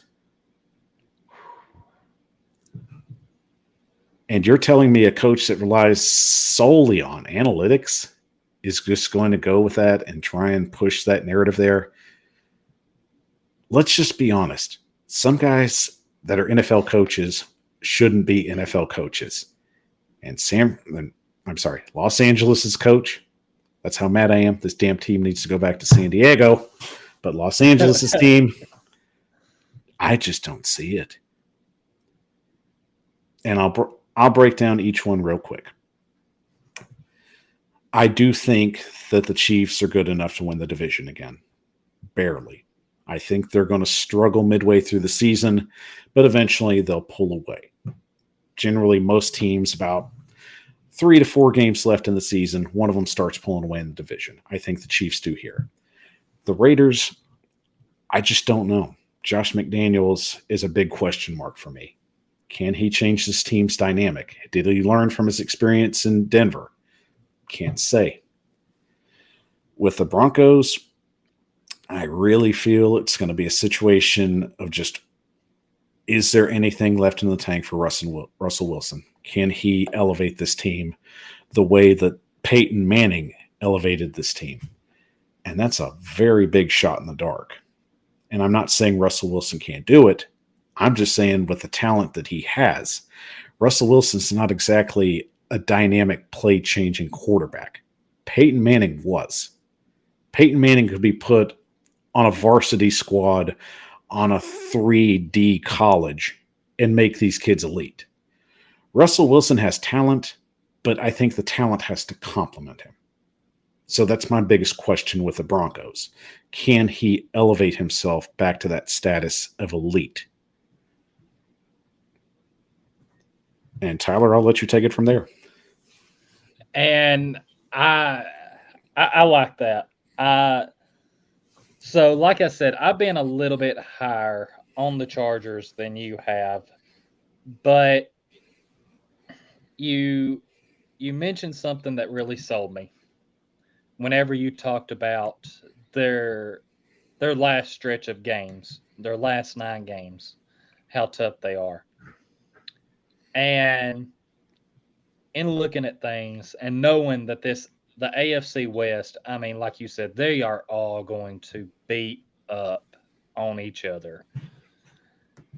I just think that as far as from the coaching department and from the just we've been there and fought through things department, the Chiefs are going to take this division. I like where you have them sitting at 11-6.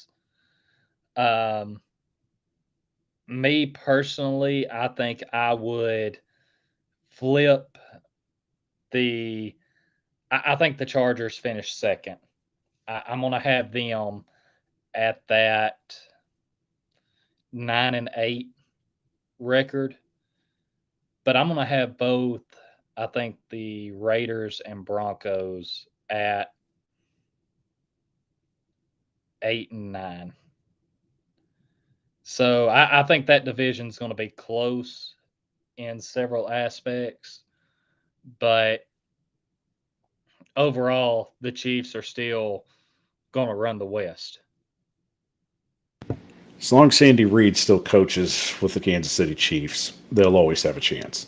As long as Patrick Mahomes is still their quarterback, they'll have a chance. Mm-hmm. And Lou Man has got some very interesting stats there with Jacksonville going 8-8-1, Tennessee 7-8-2. Lou Man, I hope you're not betting with these stats, man. Please don't put money on that. As a friend, and that's just good advice for you. And if you do bet on that and it somehow hits, I need you picking my bets from now on. Honestly, we deserve a cut of that. So I'm just going to throw that out. Lou Man, we should at least get maybe a 5% finder's fee since you were brave enough to put that out there.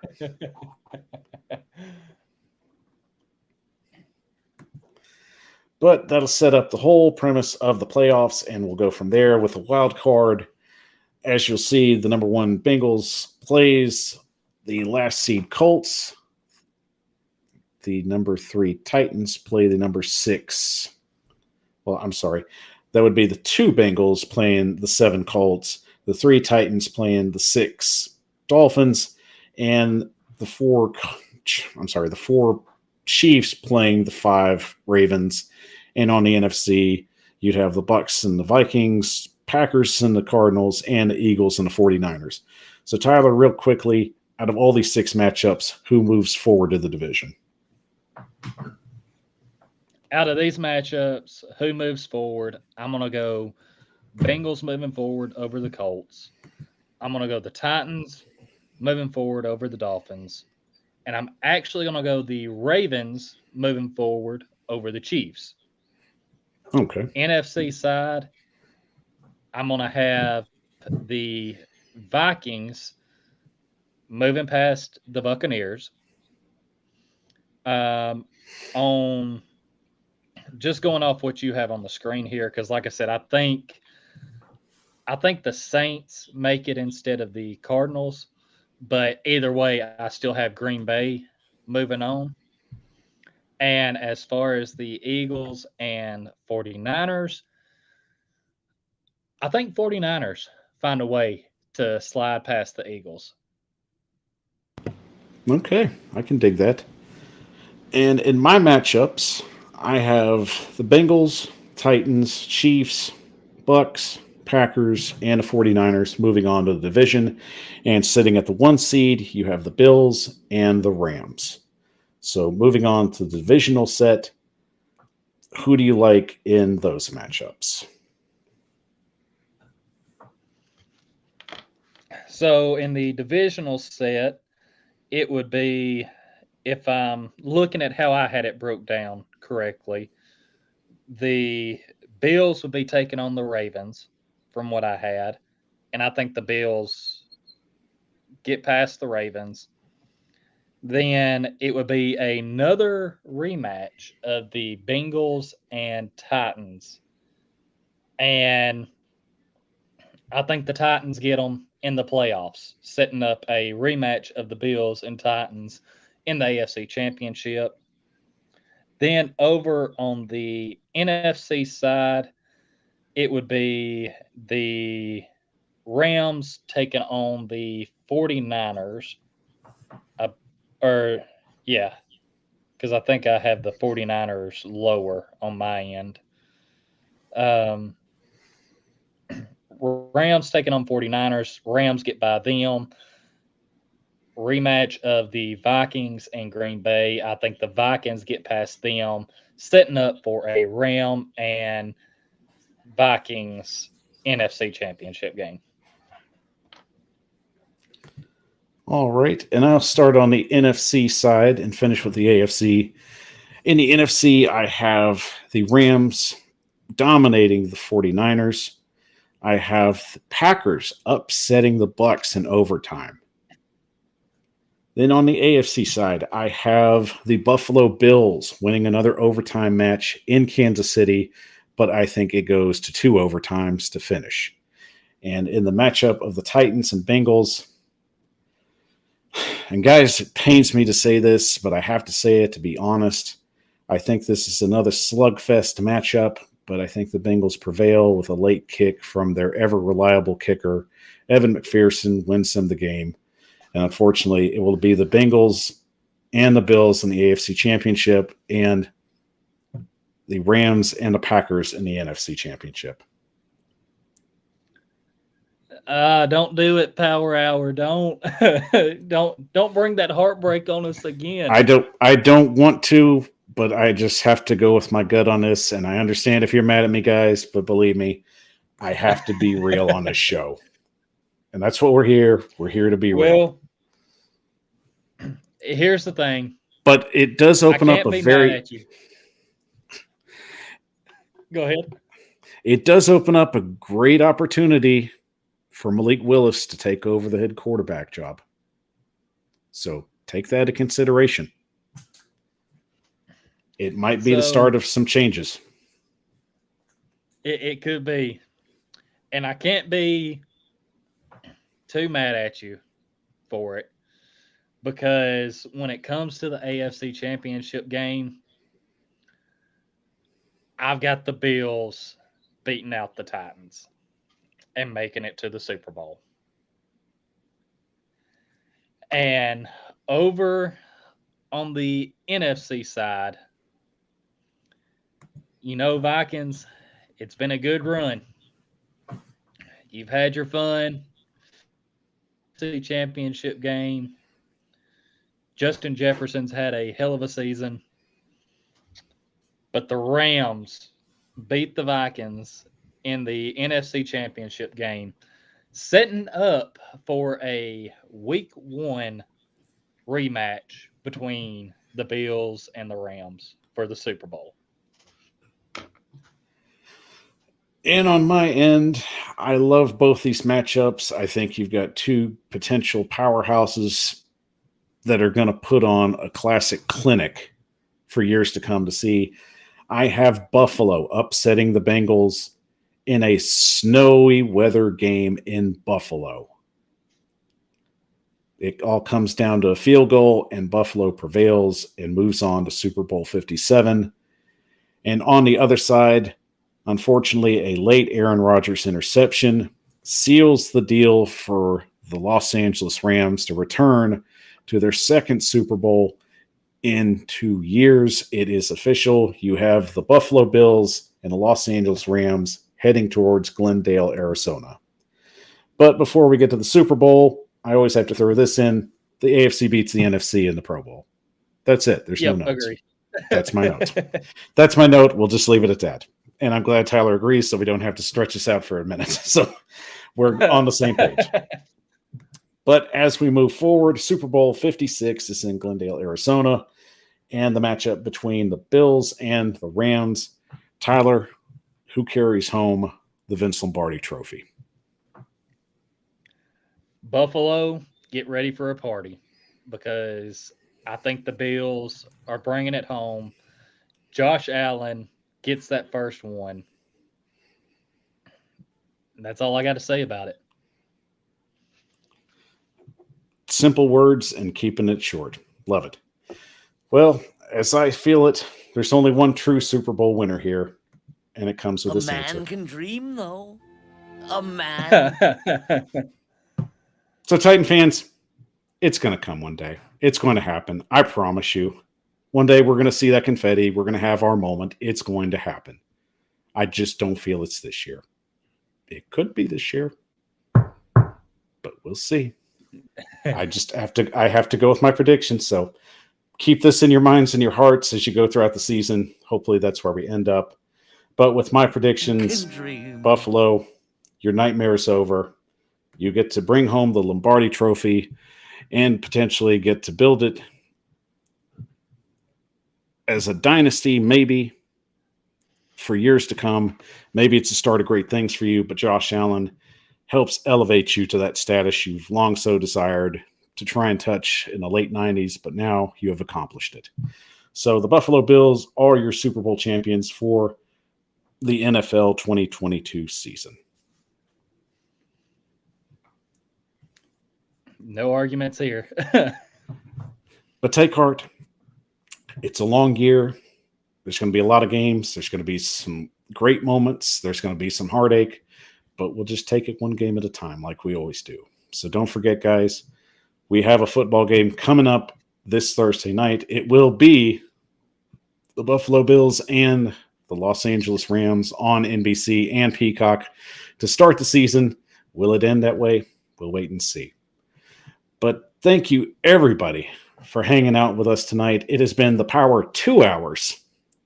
We have gone 2 hours, and this is like a record for us. So, Tyler, we got a lot done tonight, and I'm very proud of that, and I'm very happy to have you on this show tonight in order to get this done. Thank you so much for your time tonight, and thank you for giving all your predictions. Make sure you shout out to the fans and let them know where to find that great content that you put out every day. Yeah, for sure. And again, thanks for having me on. It's been a blast going through all this, giving our predictions on not only the Titans, but how we think the playoffs are going to go.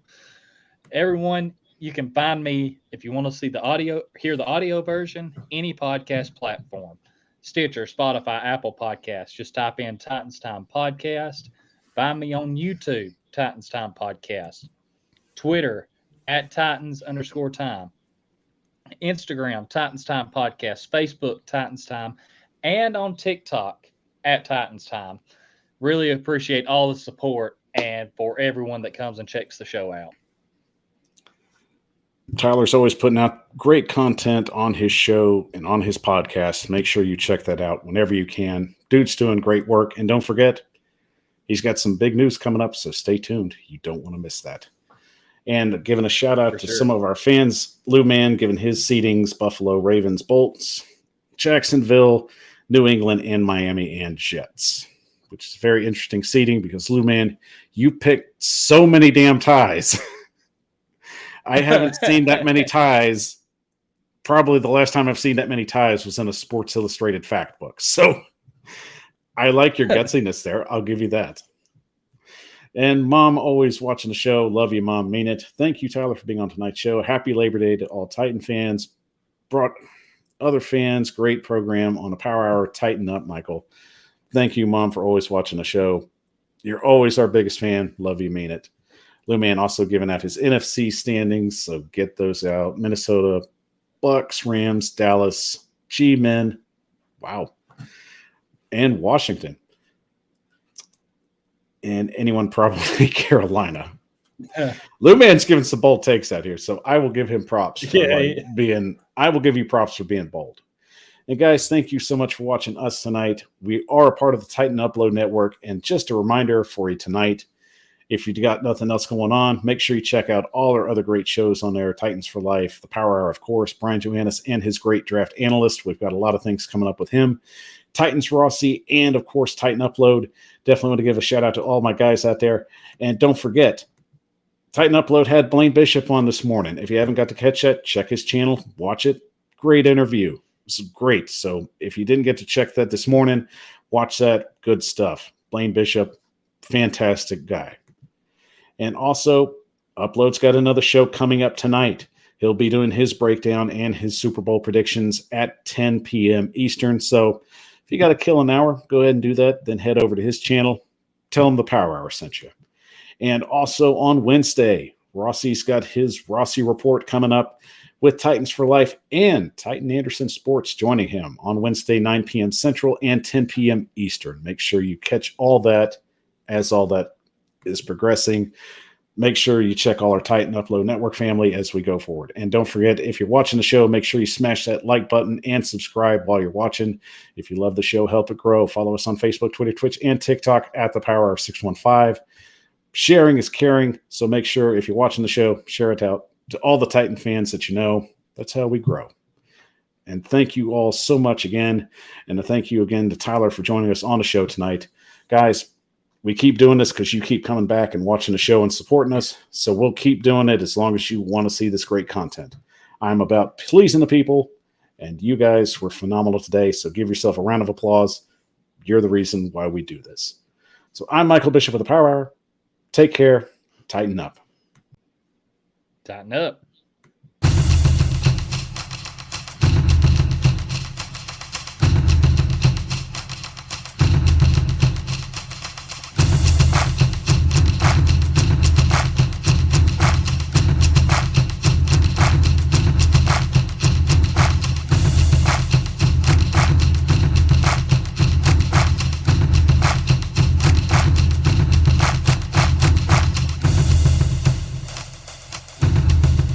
Thank you for watching this live presentation of the Titan Upload Network.